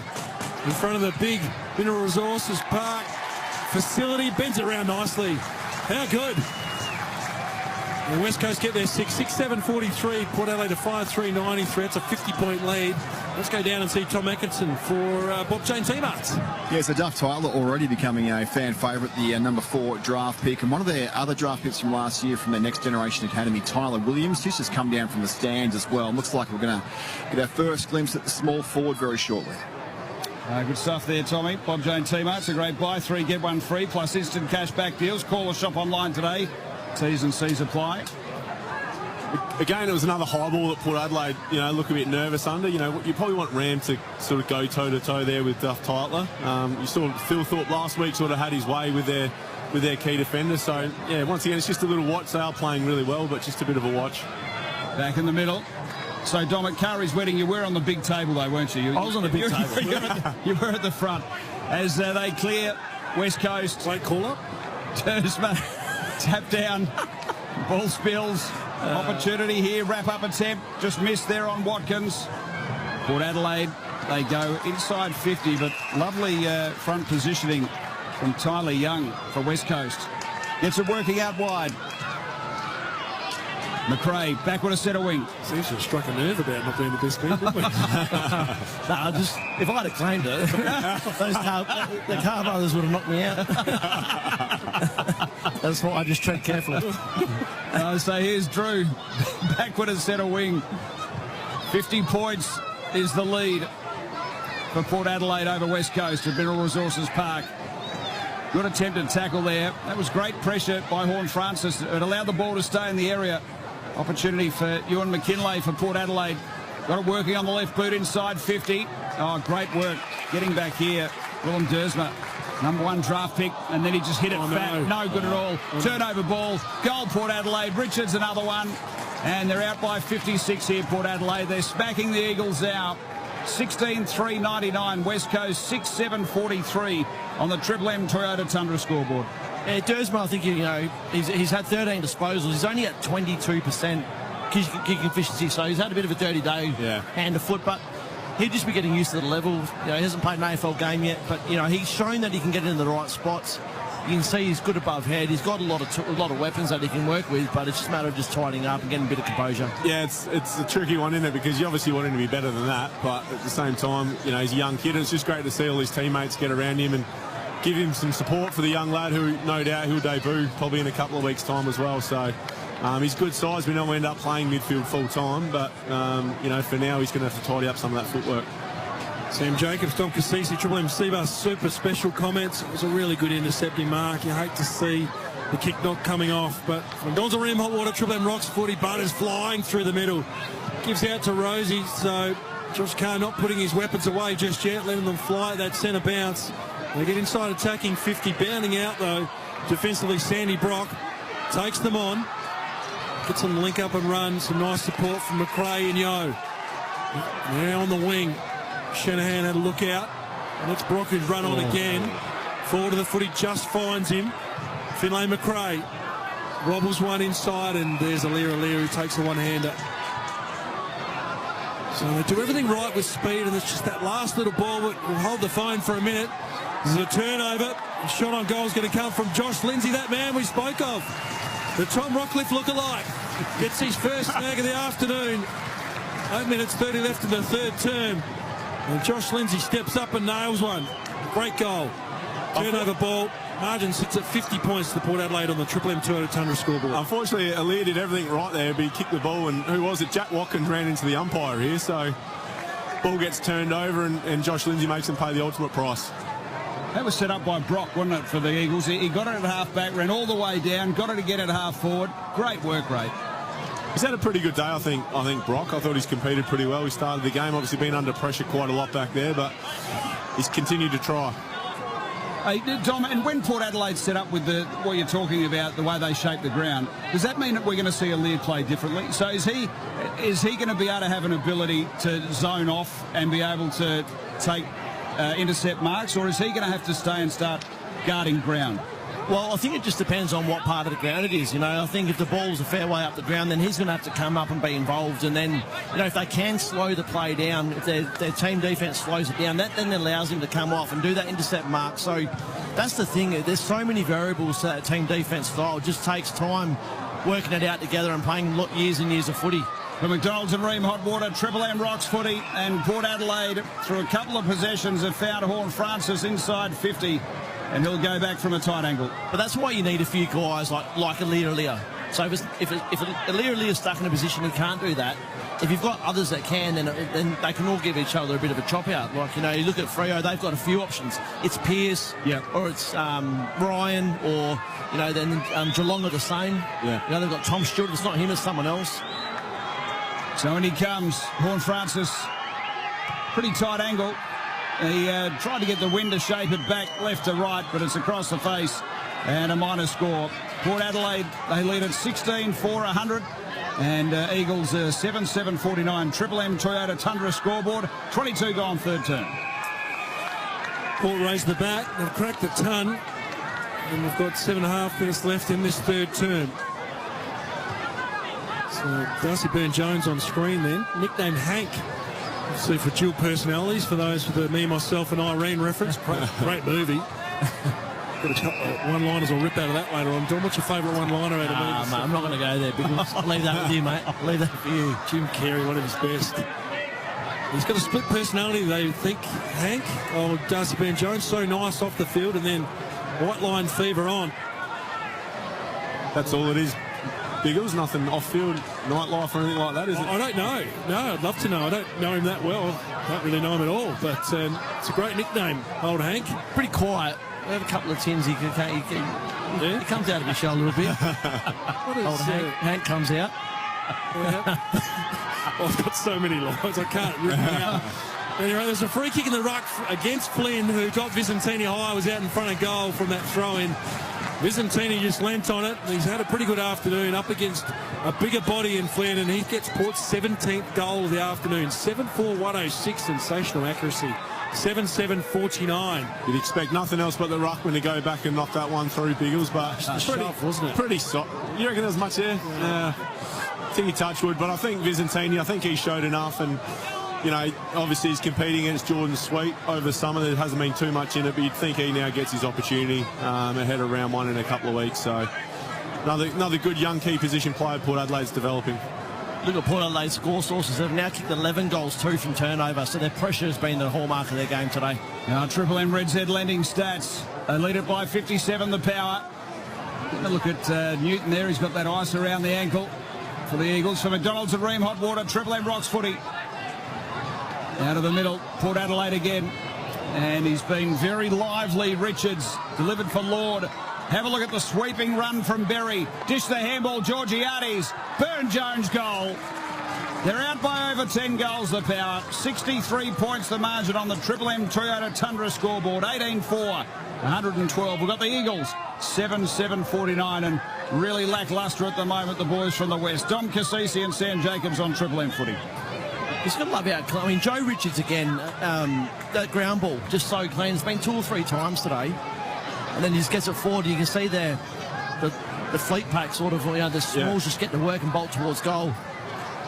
Jack Watkins has been a bit of a watch for me today. He's actually spent quite a bit of time in the centre bounce. Yep.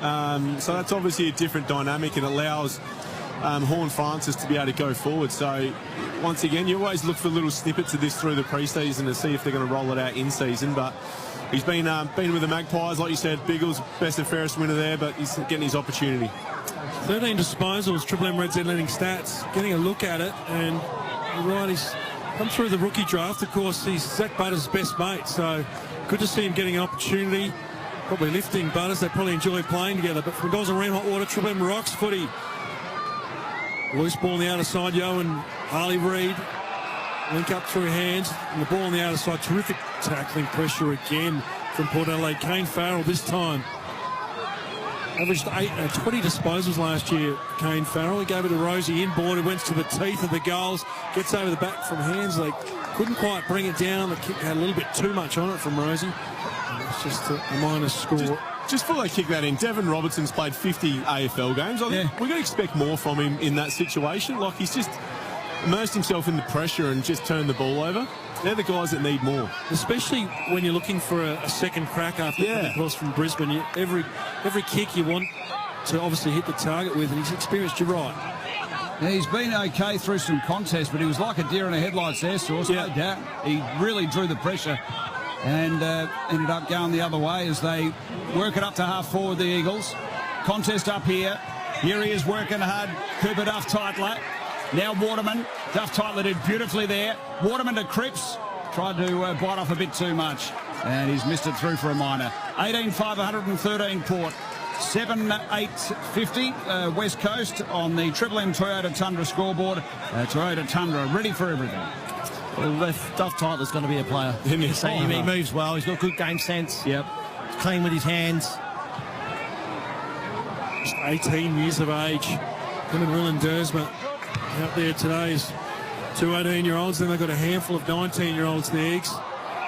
So from the re-entry, West Coast built a wall, and Cole got a free kick as he sat behind the footy. Sends it back into attack. Now Yo pushed his opponent under the footy. Alair overran the ball and then gathered on the second attempt, and Waterman wraps him up. Port Adelaide by 63 points. 5 minutes out from the three-quarter time. Goalless in the first quarter of the Eagles. And they trailed by 20 points at half-time.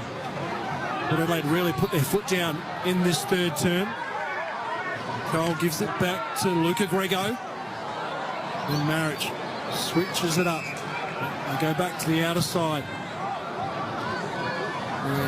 Good crowd in attendance as well. Mineral Resources Park. Held up on the mark. There should be 50. Reid has the footy. He had him on the mark, but he was held up. Got away with it. Jumps it into the pocket. Alair reads it best. Mark not paid. No, he pushed Dersma out. Got on the second attempt. And let's go down and see Tommy Atkinson for Bob Chain T-March on the boundary. Yeah, you mentioned it before. Nothing gets past you, Yoda. Jacob Newton, SA's finest, has come off with that ankle injury. He suffered it earlier in the game. Went back on and kicked 2 goals, but now he's done for the day. So the ball in the attacking area here for West Coast and bundled out of play. We'll have it thrown in. West Coast just lifted their intensity here. They've got a little bit of field position back. I mean, that hasn't stopped Port Adelaide scoring off transition, but they are starting to dig in, and their second half of quarters have been a lot better than their first. Sam Jacobs there with Dom Cassisi for Seabus Super this afternoon. It is 113-50. Port Adelaide delivering a bit of a smacking in the final round of the AAMI Community Series. Of course, round 0 kicks off on Thursday night. The Swans and Carlton. Look at Elliot Yeo on the Harvey Norman. Looks a bit worse for wear. He's a bit angry there, doesn't he? He does. Looks like he's the Hulk, just about to explode. Look at the steam coming out of his tap down. Here's Logan Evans. He tried to soccer out of mid-air there. Now Farrell very clean on that left. Got it working up towards centre wing. Narrick there, though, for West Coast. Now, nice short ball. And here he is, Josh Lindsay. Just forward to centre wing. And left footer. Looking for the next link in the chain. And this is, he's got to dump it, which is something Port Adelaide haven't had to do at the other end, as Dom and Source have spoken about. They've lowered the eyes, but not the opportunity for that for West Coast. Schonberg, top of the goal square. Nice take. Waterman. He was looking for a handball over the top. He'll go back from the top of the square and should whack it through. Once again, Sauce, we've spoken at length about it, but Port Adelaide, that 0 to 20. Once again, they just look disorganised and they look very, very shaky. Those teams you can see going against Port Adelaide. Comes in, gets the goal. He's got a couple for the afternoon, Waterman. And it's 18-5, 113 Port. They move to 88-56 Eagles on the Triple M Toyota Tundra scoreboard. Keep going, Dom. Oh, you can just see that teams, when you're playing against Port Adelaide, you're talking about your ball movement going inside 50. You'd be wanting to get it to 0 to 20. You'd be like, get it to 0 to 20. They're very vulnerable, and they just look disorganised in that space at the moment. Well, you saw three went up there, didn't they? All key defenders went up. And just want to have a look at Kane Farrell's a bit of a watch for me. I think if he can have a good year, I think he's going to replace that Houston, that role they lost a few years ago. But he's had 14 disposals today, kicking the ball at 36%. He's a guy you want. You know, that's not a theme for him by any means, but he's so important to them to get their ball use started back there. So I think if he can have a really good year, I think that really helps Port Adelaide in terms of their ball movement. McDonald's Areem Hot Water, Triple M Rocks footy. Clearance coming out of the middle. Jack Watkins, that man we spoke about auditioning for round one, as he puts his hand up, gets the clearing ball. And Georgiades was first to attack it with some venom inside 2.5 minutes left in this third term. Port by 57. West Coast had their moments. 29-point lead, though, when Port took over in the first term. 20-point lead at halftime, and then Port have blown out this third quarter and out of the congestion, standing in front and just popping up after that short kick in. There was a missed handball from Grego for West Coast, and Lord takes an uncontested mark directly in front. Yeah, Lord's another player that, be looking, apparently he's had a big pre-season, be looking to take his game to another level. He's only played the 35 games, so you want to get to that 50 mark before you feel comfortable out there, but he's just got to keep working at his game, keep trying to get to as many contests as possible and have an impact at him. It's all there for him, isn't it? Yeah, well, we'll see him get the contest, but he won't impact them, so he's just got a bit to work on. 16 games last year for the Power, and he slots that one through, so he's got 2 in 2 weeks. Kicked a goal against the Crows in there, matched him as well. What did they blow this one out? 19-5, 119. They lead by 63 points on the Triple M Toyota Tundra scoreboard. The Red Z lending stats for today, so Butters is 29 disposals, a couple of goals, 4 clearances. Connor Rosie back in the midfield, 25 disposals. William Drew, 24. So they're the leaders of the club. They've stepped up today. They're getting the wheels going for round one for the club. Then you got Marich, he's had 21 disposals for West Coast. Davis 19, Lindsay 18. So some of the young guys there getting involved for them. Key numbers there on the Red Z lending stats. What about the tall timber at the other end for the Eagles, boys, out of the youngsters? Reid we haven't seen do a lot. Duff Titler has been good, but not deep forward. It's been around the ground. We've seen his good stuff. Maybe Shanahan, has he been the one that's been most likely for them? Yeah, I reckon you're right, Yado. I mean, Shanahan's shown a bit as well. So, look, I think they're just trying to work that. They're still trying to work out their mix and give them time in those spots. It's work in progress for them. But, to concede 10 goals in one quarter so far, that's not looking good. The McDonald's Areem Hot Water, Triple M Rocks footy, back in the middle. And Owies is wrapped up at the base of that for West Coast. Rosie around the ball. Willem Drew slapped it out of the contest. He's been around the ball all day. And we'll have a ball up. Time ticking away in the third term. Bit over a minute left. And it's a 63-point Port Adelaide lead. Georgiades has got 6 for the day for the Power. Rosie socketed out of the contest. Horn Francis in a battle there with Cole. Gee, it was a good little stoush too. Horn Francis did best in the end. Got the handball away. McKinlay sends it. Gathering ball as Lord did well. Juggled it nicely. Ware on the left snaps around and he gets a goal. It's a cracker too. Jacob Ware. And Port Adelaide out by 69 on the Triple M Toyota Tundra scoreboard. Been playing his role really well in the wing today, Jacob Ware. We spoke around, he's come to Port Adelaide for more opportunity, and he looks like he's going to get that at Port Adelaide, which is great for him. So obviously a class act, but too much time there to get back onto his left, wheel around and just snap the goal for number 11 for Port Adelaide that quarter. A lot of game time in key players for Port Adelaide here. If you're out by 69, I know there's a bit of a break between opening round and round one. Surely Josh Carr is going to have to look at, I mean, he's still got another quarter to go. So you've got to put some guns in the rack, don't you? But it's a good goal from Ware. He's going to need to make the most of his opportunities. Won a flag with Woodwest Torrens in the local league and 39 games at GWS. We got on to Ream Hotwater. Triple M rocks footy. Port Adelaide with another centre bounce clearance. They go forward easily. Richards handball forward. Looking for Georgiades, who was sitting in the goal square. Couldn't find him. Gee, Richards gets to the, we've spoken about it a lot. Gets to the spot at the right time, that front and centre. Puts a lot of work into his game. He finished 4th in the BNF last year. Highly rated in He's the very internally, highly. yeah. He's highly rated internally. He's been a great get for Port Adelaide. 70-point lead to the Power. 3/4 time just around the corner. Flynn went past the footy from the kick in. Sends it back in there from McKinlay and full chested out at it. How good's Georgiades? When he sees ball, he gets ball. That was sensational. If you put it in his path, he's a weapon, Georgiades. Thinks of nothing else about just clunking it and taking anybody in his way. And he'll line up for number 6 on the 3/4 time siren. And the way he's kicking them at the moment, you'd have to back him in from here comfortably as well. What is he, 6 goals from 7 kicks, was it, before? Has he had another couple of kicks since then? No, that's right. 9 disposals, 6 marks, 6 goals. 6 from 7. 6 from 7. How easy is this game? After coming out of the State of Origin, managed last week against Adelaide and matched him. He's going to launch from 50, and it's going to go to the left, so he's got a blemish. 5 goals to Georgiades, 20 goals to Port Adelaide. They lead by 71 points.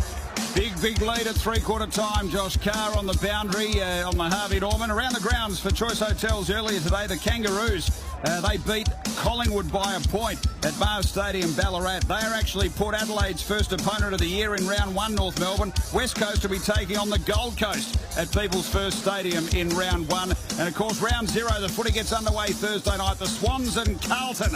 It's 3/4 time. Mineral Resources Park. Port by 71 for McDonald's and Ream Hotwater. Triple M rocks footy. That quarter for Toyota. Toyota Tundra. Ready for everything. For Ream Hot Water, Triple M rocks footy. built tough for Aussie conditions. When it comes to water heating, ask your plumber to install a Ream. Triple M's been making Melbourne laugh for more than 4 decades. Well done, Triple. And this year, our good mates at the Melbourne International Comedy Festival are turning the big 4-0. To celebrate 40 years of funny, we're chatting to the best rising, local and international comedians and giving away tickets to their shows. Triple M, proud partners of the 2026 Melbourne International Comedy Festival, March 25 to April 19. Book now at comedyfestival.com.au. Let the moment decide with Fever Tree. When the ice hits the glass, after work, feet up, game on in the background. Or on the weekend, with the Barbie firing. Maybe mixed with a spirit. Maybe it stays just as it is. Fever Tree. One drink, plenty of ways to enjoy it. Fever Tree sodas and gingers are crafted for flavour. Balanced, premium and delicious on their own. Or mixed when the moment feels right. Fever Tree. Sip or mix. Let the moment decide. Please drink responsibly. Enjoy a year's worth of trusted news and savings with the Herald Sun for just $4 a week. Hurry, it won't last long. Visit heraldsun.com.au. The Herald Sun, we're for you. Minimum cost $208. New customers only. T's and C's apply. Real luxury is having the freedom to drive the way you want. From intelligent hybrids that charge as you go and versatile plug-in hybrids that fit seamlessly around your life to pure performance vehicles that make every drive feel alive. Every Lexus is built with precision, comfort and care. It's more than a car. It's a true driving experience. Discover the luxury of choice at Lexus of Brighton today. LMCT 9897. Cooler days, crisp air, falling leaves. Autumn's here. It's the perfect time to get your garden in shape. So call the most trusted name in the business, Jim's Mowing. Jim's handle everything from lawn mowing, leaf cleanups, pruning, hedging and gutter cleaning. Why do it yourself? Let Jim's take care of the hard work and enjoy the change of season stress-free. Haven't booked your free Jim's quote yet? Come on, Melbourne. Call 131 546 and get your weekends back. Franchises also available. Don't get FOMO this winter. Wait, do the kids still say FOMO? What about 6-7? Is that still a thing? I kicked 6 goals 7 once. Get KO Sports with every game of every round of the 2026 AFL season live and on demand in 4K with no ad breaks during play. That is incredible! With all that footy plus the NRL, F1, supercars, netball and all the other sport you love. You won't miss a thing on KO Sports. The sun's out, the stage is set, and the twang of country music is in the air. Ah, that first sip. Refreshment that hits all the right notes. Strongbow, made for long summer days, live music and good mates. Strongbow. Strongly Aussie. Enjoy Strongbow responsibly. Okay, jab, cross, hook, cross, jab, cross. For years, cross. Richie tried to exercise alone. Is that right? Yep. These days, an experienced trainer gets more out of him. Gloves up, Richie. Yep. Good. That's why he's with a financial advisor who invests through Macquarie. 3 more. Now, with over 40 years investment expertise in his corner, Nice. Richie's investments are punching above their weight. Thanks, Joe. See you next week. Yep. Who you're with matters. Ask your financial advisor, am I with Macquarie? Shut up! The footy's on Triple M! Triple M rocks footy. This quarter for Bunnings Trade. Bunnings Trade is backing National Apprenticeship Week. A shout out to the apprentices, employers and trainers who keep our trade industry moving. Three-quarter time, Mineral Resources Park, and Port Adelaide just went whack in that third term, busted it out by 71 points. A quarter left in the AAMI Community Series. It's 20 goals, 727 Port. Georgiades has got 6 for him today, and 8856 for the Eagles. Ream Hot Water, built tough for Aussie conditions when it comes to water heating. Ask your plumber to install a Ream for McDonald's and Ream Hot Water. Triple M rocks footy. Dom Cassisi, Sam Jacobs. Boy, that was a real open-up third term from the power. Yeah, it was a masterclass right from the first centre bounce in that term. So I guess now looking ahead to the last quarter, throw the challenge out to West Coast. Are you going to be a team that just rolls over and you roll into the start of the season with an 80, 100-point loss, or are you going to fight and hopefully carry some momentum in? And I guess the second part of that will be, do Port Adelaide start to put the cue in the rack? Do they start to put Butters on ice, put Georgiades on ice, or they're going to launch into it? So, yeah, it'll be interesting. Obviously, Butters in there for the first CB. Biggles. Let's go and see Tom Atkinson on the boundary for Bob Jones T-Marts. Yeah, so it's not great for West Coast on the scoreboard. Also on the injury front, so Harry Edwards off with concussion and Jacob Newton is off with an ankle injury. That's not good. Thanks, Tommy. McDonald's and Ream Hot Water, Triple M rocks footy. So West Coast, can they show something here in the final term? They get the first clearance of this final term. Yo and Robertson get it out of there. Schomburg's got one at ground level for half forward. Flynn's pushed down and his kick was wobbling inside, attacking 50, and Jacko Mead cleans it up with an intercepting mark. Here's the consistency which Tom Cassisi's talking about with the back six to get to know each other's game style.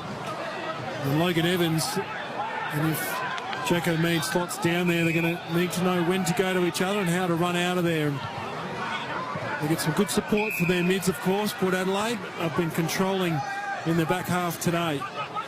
This goes back to Logan Evans, the goal kicker versus Adelaide last week in the match sim. Leading up there was Visentini. Good spoil though from Flynn over the back. Harley Reid at ground level for West Coast. And again they turn it over going forward. And the new defender Marshall takes one. Wants to bite it off through the middle, able to find the target. Gets it across. Watkins, now it ends up. Berry over the ball and interfered with. He's going to get the free kick, but Watkins again. Sam Jacobs, you've liked him a bit. He was involved a couple of times early in this quarter. Yeah, you saw him starting the centre bounce alongside Butters, and Will Lorenz, who looks to have come on for Port Adelaide. So another number there through the centre bounce. So front edge of the centre square, Joe Berry. And here's the dropping of the eyes again. Watkins, the man he hit on the lead-up. Not the required journey, will have a ball up. See the change in Port's game style as well. I don't know if you remember this time last year, they were doing that rule happy handball game. Yeah. Where it was almost one kick to one handball. Now it's like 3 kicks to one handball. They look like they're controlling the ball a lot more. Visentini gets a kick. He clears the ball out of the ruck stoppage, goes to Horn Francis. He's going to work some magic on the boundary line. Marek got him though. Good wrap up. Just corralled him nicely. Not a spot you want to be in with Jason Horn Francis ball in hand and the goals right alongside of him. West Coast under enormous defensive pressure though. Harley Reid gets it, links up. Shanahan on the wing now for West Coast. Cripps. 1-2 to Shanahan. Flynn on the march forward. Waterman with a kick around the corner, dumps one in the pocket. He nearly had Yo open in space, but good strong spoil from Ram over the top. Punches over the boundary line. West Coast by 71 points. Start of this final term. So as we see Ram come from about 20 metres away, that's that slide and support that you need in that defensive way they play. So it's good for a young player. You can see sort of understanding the system they want to do. I didn't understand that he had the great Yo sitting underneath the footy in his first game in 12 months and put his knee in his back. Good to see Yo up and about. The man who is down though is Jacko Mead. He's in all sorts as he got cleaned up. He's on his haunches. Kick out of bounds on the full, getting a look at him on the Triple M Harvey Norman replay. Harvey Norman loves the footy. Kick off the season with super savings on TVs and sound bars. Gets set to catch all the action at Harvey Norman in store and online now as the physio looks at Jackson Mead, and they're going to stop play here because he's in a dangerous spot. We know he's tough. Bigger was another one from the factory at West Torrens, so we know he'll get up here. So just keep throwing him out with West Torrens, the footy factory there. Absolutely. It's unbelievable. I wouldn't have thought there's another club in the league which has produced more draft picks than the Eagles. I don't know how they do it. So I feel for our Western Australian listeners that are hearing about this, but we apologise in advance. Let's start talking about East Fremantle. Well, here's your boy, Grego. Inside 50 for the Eagles. Spills to the back. Flynn tried to gather. Sideways handball. Robertson just missed the target there. Straight past Davis. Coming through. The handball came from Cole. And footy's wrapped up. Deep inside the 50 here at the base of it all is Durden for Port Adelaide. We're deep in the 50 though for the Eagles. Port by 71 points. Triple M Bunnings trade scoreboard. Cripps out of the contest. Is he legged or did he throw it? No, illegal disposal. So Port will get it deep in defence. Bunning Trade is backing National Apprenticeship Week. A shout out to the apprentice employers and trainers who keep our trade industry moving. A big shout out there. Hard to get tradies these days. When you get them, they rip you off. God, they run their own race, don't they? You sound like you've done a renovation recently. Great insights here. Run their own race. But anyway, here we go. Port Adelaide into attack. Zado, the man, spears up Jason Horne-Francis at the top of the goal square, who lumbers him to goal and gets his second. Port Adelaide well in control, 77-point leaders in the Triple M Bunnings trade scoreboard. We'll give Mitch Zado a little shout out there as well. He is a East Freo boy Dom as well, which is great. So, only been signed along with Balin O'Brien in the last 7 days by Port Adelaide. So great to see his first look at AFL footy here. Goes inside 50, finds Jason Horne-Francis, and they score a goal. So Zado was originally lined up as number 0 on the stat sheet. It sounds a bit American, Biggles. I know, a bit of... how good would that be? I think 0 should come in. NBA style. Take any number you like, but he's got very good goal sense, Mitch Zado, the SSB pick. Do you reckon it's allowed? Has anyone, no one's ever done Never seen it. No, I don't think it is. Hugh Greenwood, one of the old mates who came from college, he asked to be number 0 and they AFL squashed it. Wow. So, yeah. For McDonald's and Ream Hot Water, Triple M Rocks footy. Eagles go towards half forward, but overrun the footy. Did Shanahan, it comes back, they go long, inside 50, and it goes out of play in front of Reed. We'll have it thrown in. In those supplementary picks, there are a couple selected by Port, and Jaden Stevenson wasn't one. Yeah. It was a real interesting move.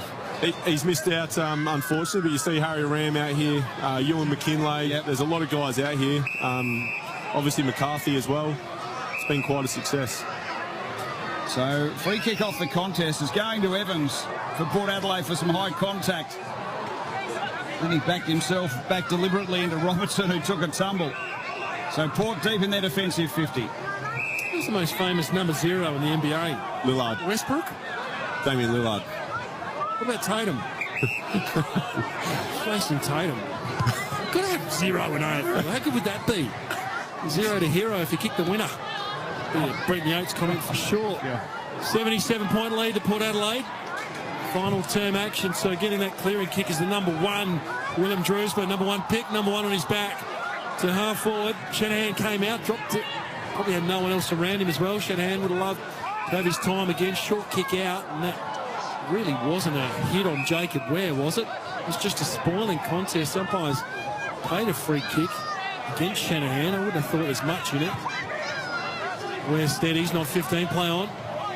Getting on with it quickly, though, in all sorts of trouble, Logan Evans. Pressure's gone up here. West Coast looking to try and finish off strongly. Harley Reid went in, smashed through. Schomburg kicked long to Waterman's got a one-on-one with Aaliyah in the goal square. At ground level now, Shanahan clears up. Handballs one back. And immediately sent upon, that's Archer Reid for West Coast. So going to look at Harley Reid on the Harvey Norman replay. A bit ginger as he gets to his toes.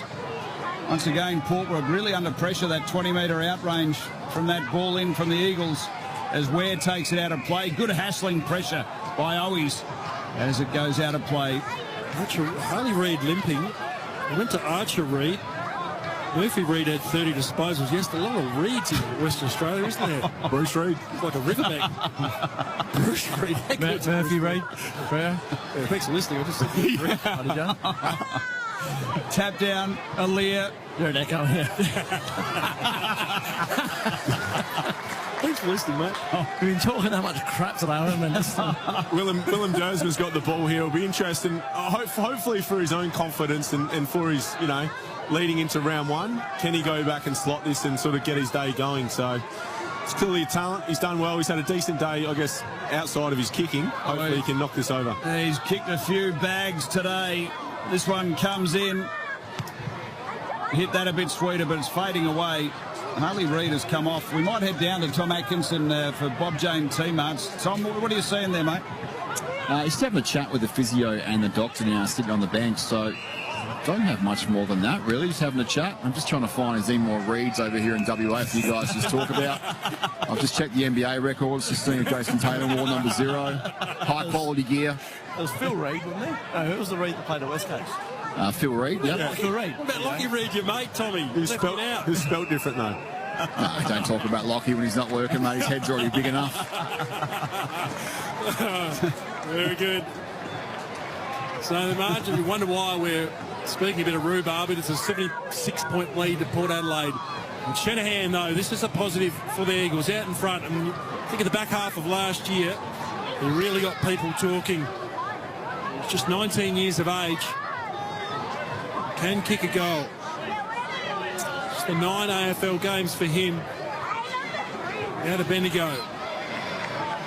Right out in front. Should slot this one. Oh, no. Smacks it into the goal post. It's a minor score. 8-10-58. The Eagles. 21-7. 133. Port Adelaide. 13 minutes left in the final term on the Triple M Bunnings Trade scoreboard. Harvey Norman replay. Just like Reid was a knee on knee clash. Yeah. He'll be fine. So the footy in dispute. Centre wing on the outer side. Lorenz. So they've still got Butters out there. Port Adelaide has had a massive day. And he's still chugging along. Floating ball from Devon Robertson inside 50. Aaliyah was there. Shanahan. Yo wrapped up strongly by Connor Rosie. And we'll have a ball up. They're out by 75 points here, Port Adelaide. 21 goals, 7 they've kicked. West Coast have really battled. They had a nice piece in the late part of the second term, but apart from that, they've been up against it all day. Ball spills out Aaliyah. Got a very high ball. Eagles have got plenty of numbers around this. It's fisted to the ground. Tapped by Owies. Held without the footy, it looked like there. But no free kick going to McCarthy. In the meantime, Burgoyne got the handball away, but wrapped up. So footy 70 out from the Eagles' goal. I'd love to see West Coast finish strongly here. What might seem like dead time for Port Adelaide. A lot of these West Coast players are playing for an opportunity to debut or play round one. So hopefully they can finish strongly here and put their hand up. Yeah, and Cole's come through the middle of them. Hands it off to a player as Matty always putting his hand up for selection as well. The former basketballer, as we were talking about him, former Blue, but he sprays it across goal. Doesn't quite get the journey, and Marshall sitting back in defence. Takes the mark.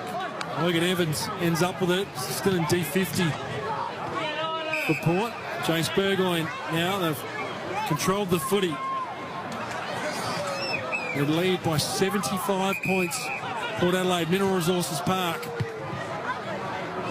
Trying to get some sort of hope out of this game, West Coast and their supporters. With round one around the corner. Jackson Mead auditioning across half-back. That's Butters still on. So Butters still on the ground with 31 disposals. Rosie's had 28. Kari's leaving him out there to get some more K's in the tank, I would have thought. But, Dom, surely you put your weapons away. Yeah, you'd think it'd be close. 11 minutes left in the last quarter, maybe another few more minutes and get him off. Rest him up. He's had a couple of good hit-outs, Zach Butters and Georgiades. The State of Origin match, I was over there in WA, and that was a high-pressure game, it was intense, so they'll go into round one cherry ripe, those two. Footy in board. Opportunity here for Port Adelaide again, and too easy. It was a lovely lead-up. Mark taken by Watkins, and ball was put in there by Berry. So we'll go back, have a shot on goal. Whitlock, is it? Yep. So he made some nice movement. He's going to have a shot from just outside 50. Really mobile sort of type, 200 centimetres. Long raking right foot ball. And it's a minor score.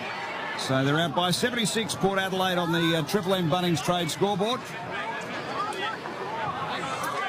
Tommy Atkinson for Bob Jane Teamarts on the boundary. Yeah, a bit of breaking news. Yeah, we can just get in now. So Stephen May from Melbourne has retired, boys. So he's got some personal issues he had to deal with. So he is retired. He was under contract until the end of 2026. The Melbourne Football Club just announced he won't play this year. And that gives them time to maybe sign another player before the end of the SSB deadline. Wow. That worked, Tommy Atkinson. You're all over that. That's big news. Yeah. Yeah. It's a big loss for the D's. Sure, more to come on this space. You can get it all on Triple M Brekkie tomorrow, where Tommy Atkinson is the producer and organises chaos over in Perth. So we'll find out some more. But that's massive news. 76-point lead to Port Adelaide here at Mineral Resources Park. It's Georgiades just getting a touch in the back 50 there, working high up the ground. Must be lost. 6 snags. There he is. This afternoon, there he is, going back with a flight. He doesn't need to be doing that. No. Here we are saying rest him up. Yeah, I know. He went back to the flight and cleaned up Shanahan and gave away a free kick, and now he's down on all fours. I think he's doing the old school mini Colts where you just play one end. He's just playing with the breeze, I think. He's doing it at both ends. You know what they call that sauce? What's that? Gastro. When it comes out of both ends, we'll stay away from that. You know what? But that is not good when he could have injured himself there. No, footy's back in the Oh, yeah. Footy's back. Biggles Joke Book's back in town. He's had a whole pre-season to get things away. He's been chomping at the bit to roll a few out, but it's taken him a while. Tom McCarthy from 55. Choppers won't in. He's going to get the journey, though. He's got it. And this is a positive for the Eagles. Getting a look on ball. High footy IQ for Tom McCarthy. He's a late bloomer, of course. Had 13 disposals in the first half. He's got a goal next to his name now. And pretty much you'd hope he'd get a run in round one, even though you've got Graham and the like coming back. But the margin now, 70-point lead to Port Adelaide. Triple M Bunnings Trade scoreboard. Yeah, look, when you look at this quarter in isolation, we were thinking how West Coast is going to finish out the game, but they've actually won the inside 50 count 9-3, winning contested possession. So they haven't fallen away by the wayside. You know, they are still having a bit of a crack out there, but the game's done and dusted. But at least they're still showing a bit of fight. Red Z Lending Loans for the self-employed. REDZED.com. Triple M Red Z Lending stats. Harley Reid's back on the ground after that little knee knock that he had earlier on with Will Lorenz. For McDonald's and Ream Hot Water, Triple M Rocks footy. Rucks go at it. McCarthy got it across. Robertson sends the Eagles deep inside 50 again. Waterman, he came out strongly. Aaliyah was across the front. Owies and Mead. Owies hands and knees. Mead over the top of him, drags it in. And we'll have a ball up. It's about 25 out from the Eagles' goal. Port lead it by 70. We're in the final term. 17 gone. Key disposal winners on the ground. Robertson 25, the Eagles. Marriott with 22. Butters and Rosie 38 and 28 respectively. Triple M Red Z Lending stats. Red Z Lending loans for the self-employed. REDZED.com. Waterman up forward. Good spoil there. Behind. The ball came in from Cripps. Lockie Jones was really good in the one-on-one contest. Brought it to the front. While we have been critical of probably the key defenders, I'll give Lockie Jones a bit of credit today. I thought he's done a really good job on Jake Waterman, and he fights hard, he battles really well, and sometimes he can play tall, he can play small, but I think he's done a pretty good job today, Dom. Yeah, I agree. Good call. Sometimes he can look laconic, doesn't he? But he's pretty cool sort of customer.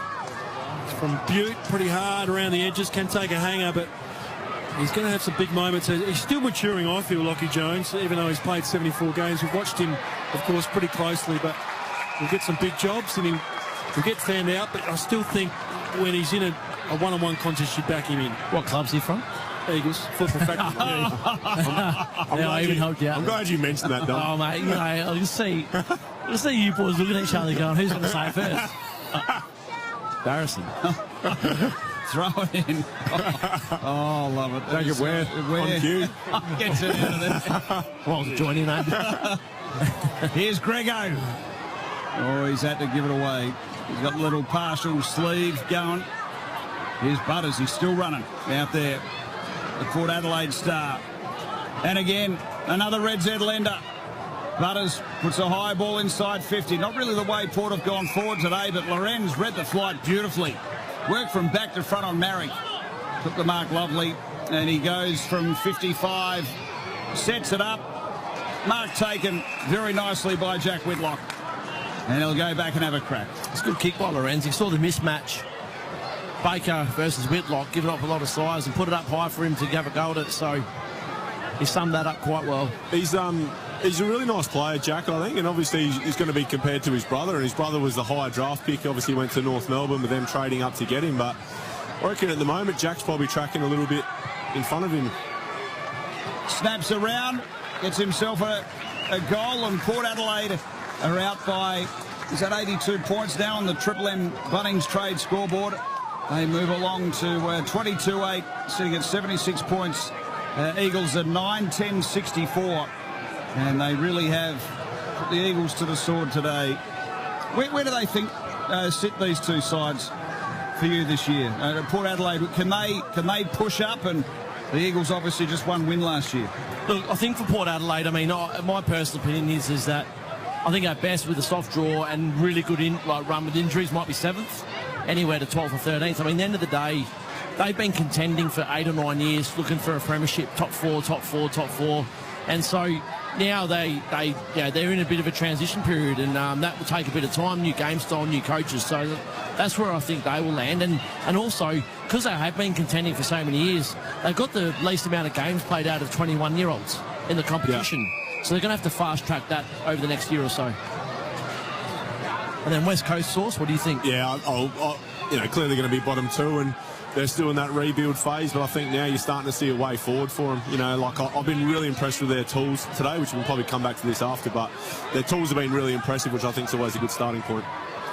Yeah, if they can keep injury-free, I mean, it's not a good start without Noah Long, but get a bit of luck with injuries, you never know. From Don's Aram Hot Water, Triple M Rocks footy. The youth, they can do anything when they get some belief about them.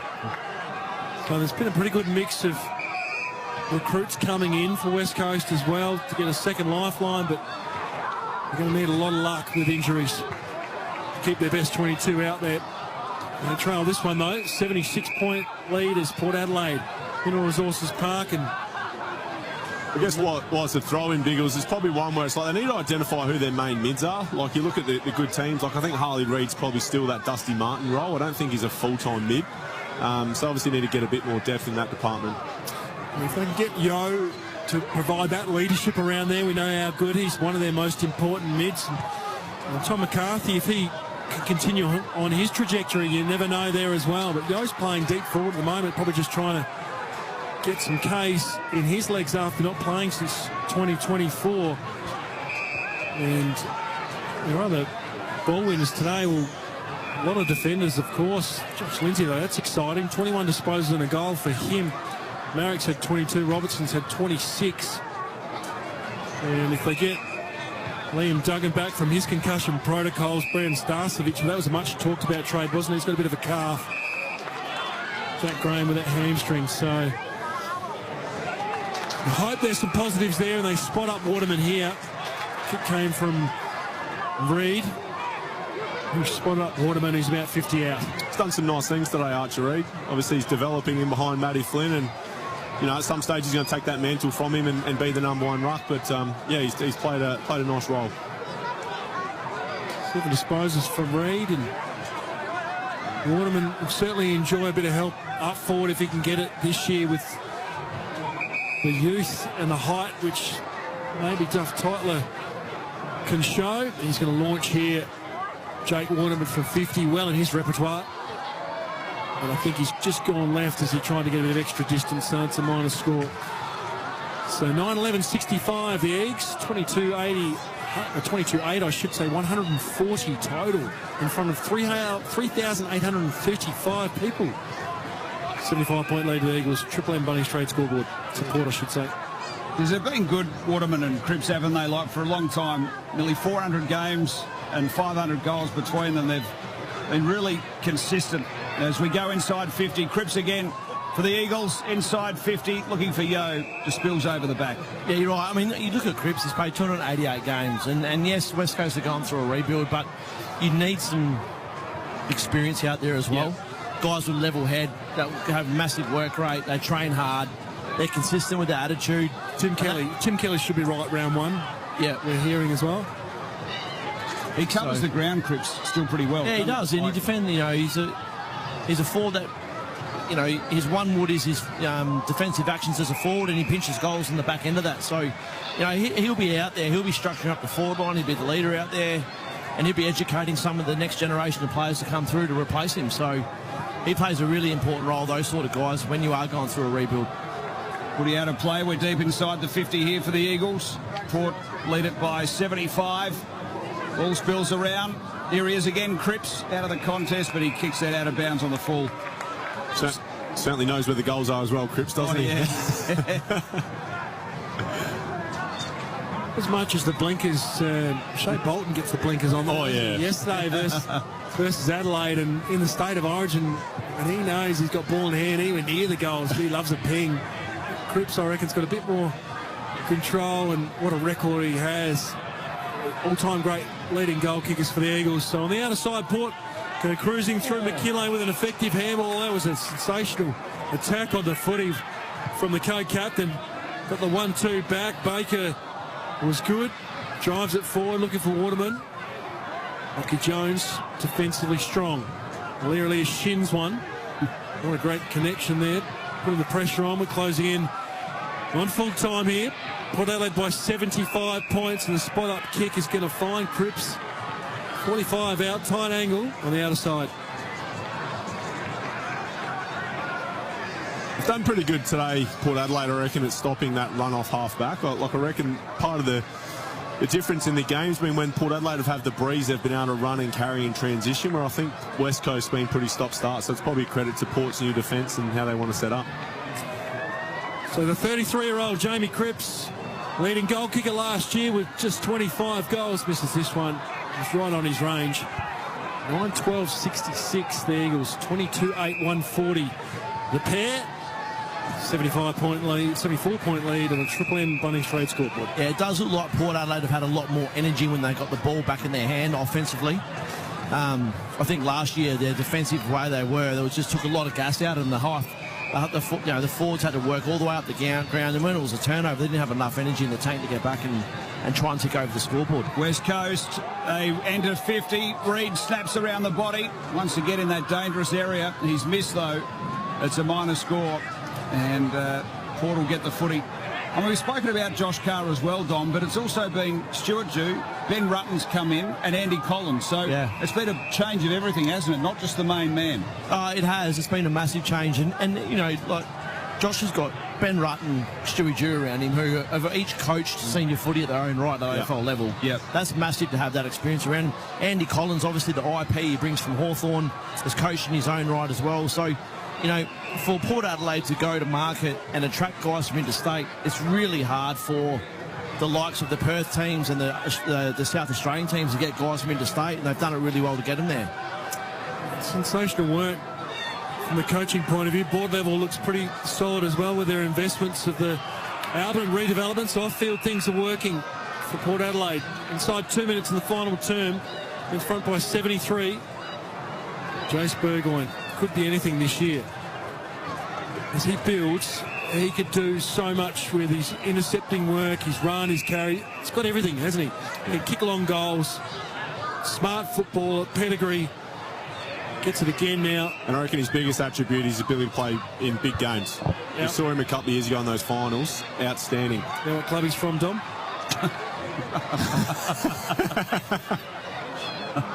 He's from Port, mate. Played his junior footy at Woodford West Torres. Is he really? Yeah, of course he did. He played junior because Port didn't have enough. He's Port, mate. No, when you sacked your junior teams, exactly the right. club was going to fold. You went to you guys by He went to default. us, yeah. But shout out to Peter, his old man, who'd be pretty happy to see the way he's going on a strong trajectory. Port Adelaide, he'd be happy to see his old club going really well as well. 73-point leaders in Mineral Resources Park in WA. So a bit over a minute left for the AAMI Community Series. The real stuff gets underway Thursday night with the Swans and Carlton. Great mark taken by Aaliyah as West Coast went inside 50. These two teams open in round one, so a couple of weeks away. They got the Kangaroos, Port Adelaide at Marvel, and the Gold Coast for West Coast up there at People's First Stadium on the Goldie. So a nice mark taken by Whitlock, who's come a long way up the ground. Right foot ball down the line and miscues it totally. Goes out of bounds on the full. Can you have a gentleman's agreement in pre-season where you just say that's enough? Oh, I think so. Mercy rule. Well, that's not a bad option. You don't want any more injuries, but Liam Duggan, of course, co-captain, has the footy. Stepping up, Liam Duggan and Liam Baker, I should say, sorry, and Liam Duggan.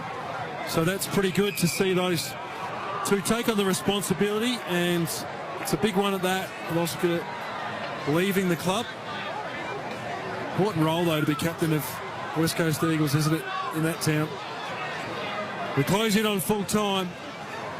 Port Adelaide have controlled this one. They were 20-point leaders. Quarter time, half time. They blew out the third term. They win this one by 73 points in their final audition for round one. Bit of artillery on the bench there for Port Adelaide. Yeah. Georgiades, Butters, Rosie, Drew, Paul Francis.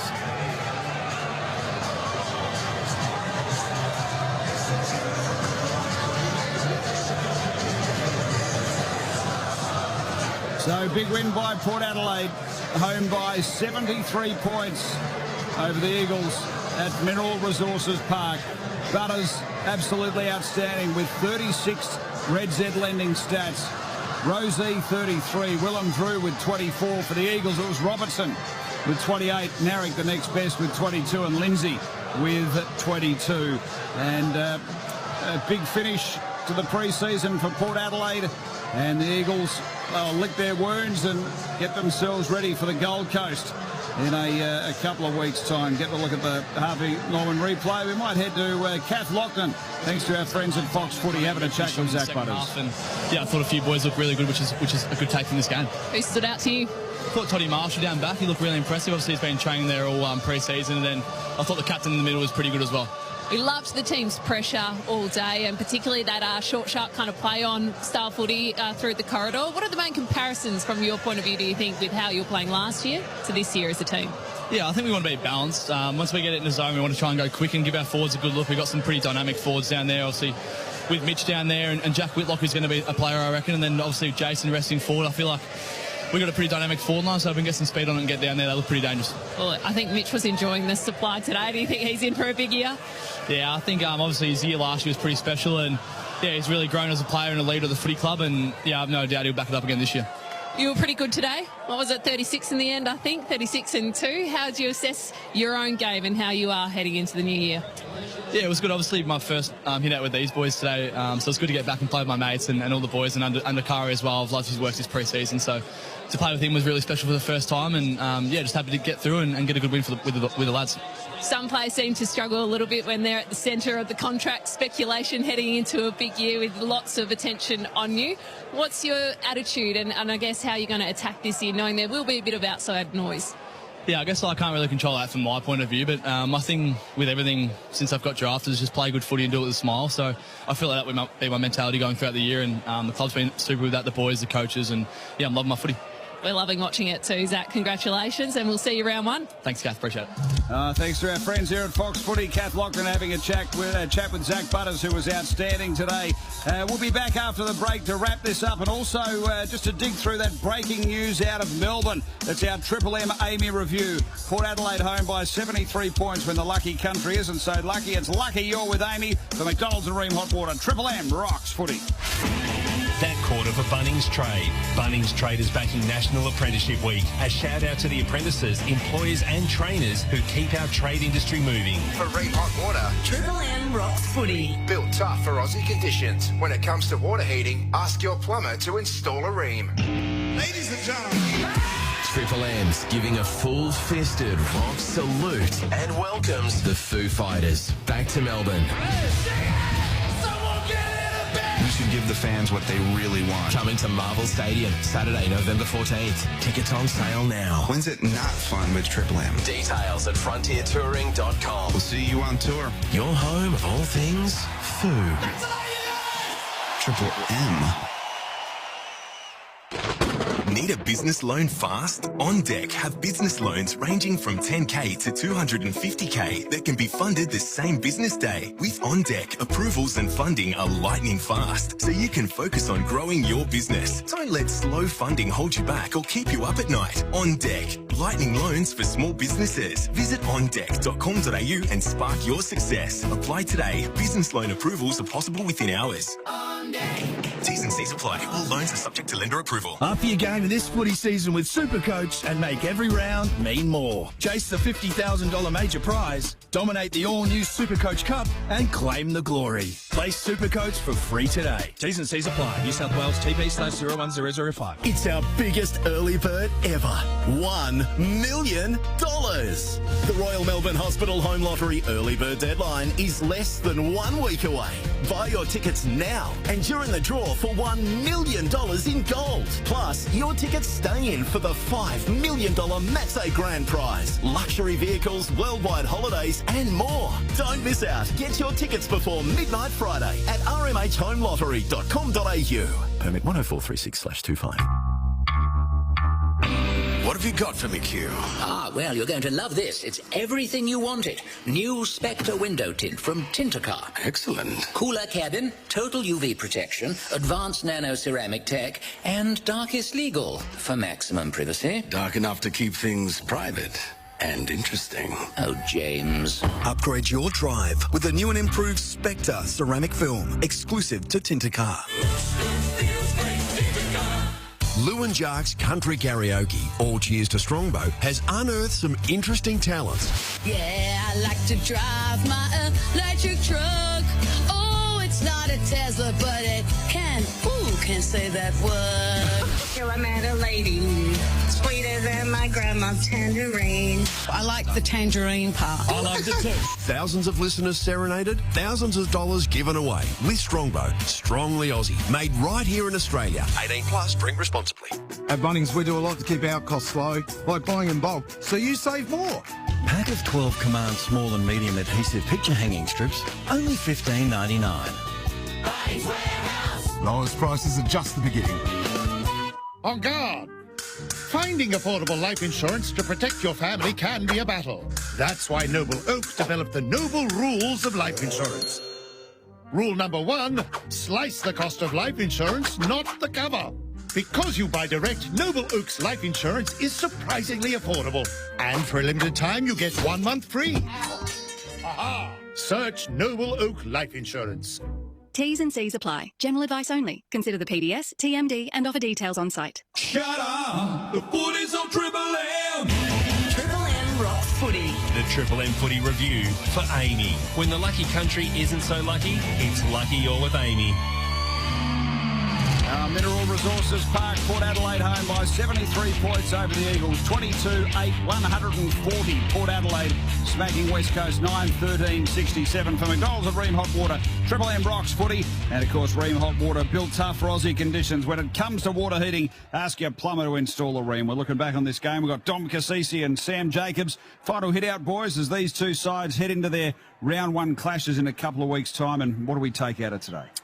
Oh, look, I think Port Adelaide would have been happy with seeing what they've been training over the summer, and there would have been a lot of change. But you can see their identity a little bit today, so they would have been happy with that. Their best players played well.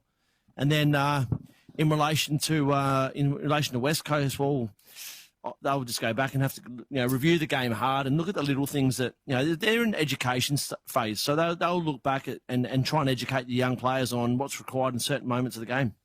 I was thinking about Port Adelaide, and it's probably a little bit about Kari as a person. And I mentioned it earlier in the cast around. I just thought they just fundamentally just did what they needed to do today. I thought everything they did, they just executed it with precision. They were organised, they were structured, executed the game plan. Kicked their goals like they needed to, hit their kicks like they needed to. I just thought fundamentally they were really good today. And Port Adelaide, what's the number one thing that you take out of today for them? I know you said they're trying to get used to Josh's game style and that, but what is it about the way they're playing that you take the most out of today? I just think the team defence thing, you can see that there was always pressure around the ball. No matter what part of the ground it was, they were able to outnumber. So I think they had good shape there. And I think that when the opposition have the ball and they are holding that shape, I've mentioned it during the call that it's giving a lot of their players a bit of a break from having to chase. So you are defending, but you're not chasing and running around like a headless chook. And then when you do win it back, you've got legs and energy to be able to attack the opposition. And that's when you can see them go with their legs. And the thing I like, they look well drilled because no matter who got the ball, they're always looking for that little corridor kick. And I thought their kick to handball ratio was really good. It was almost like 2 kicks to 1 handball. It wasn't that sort of make it up handball game from last year, which worked at times.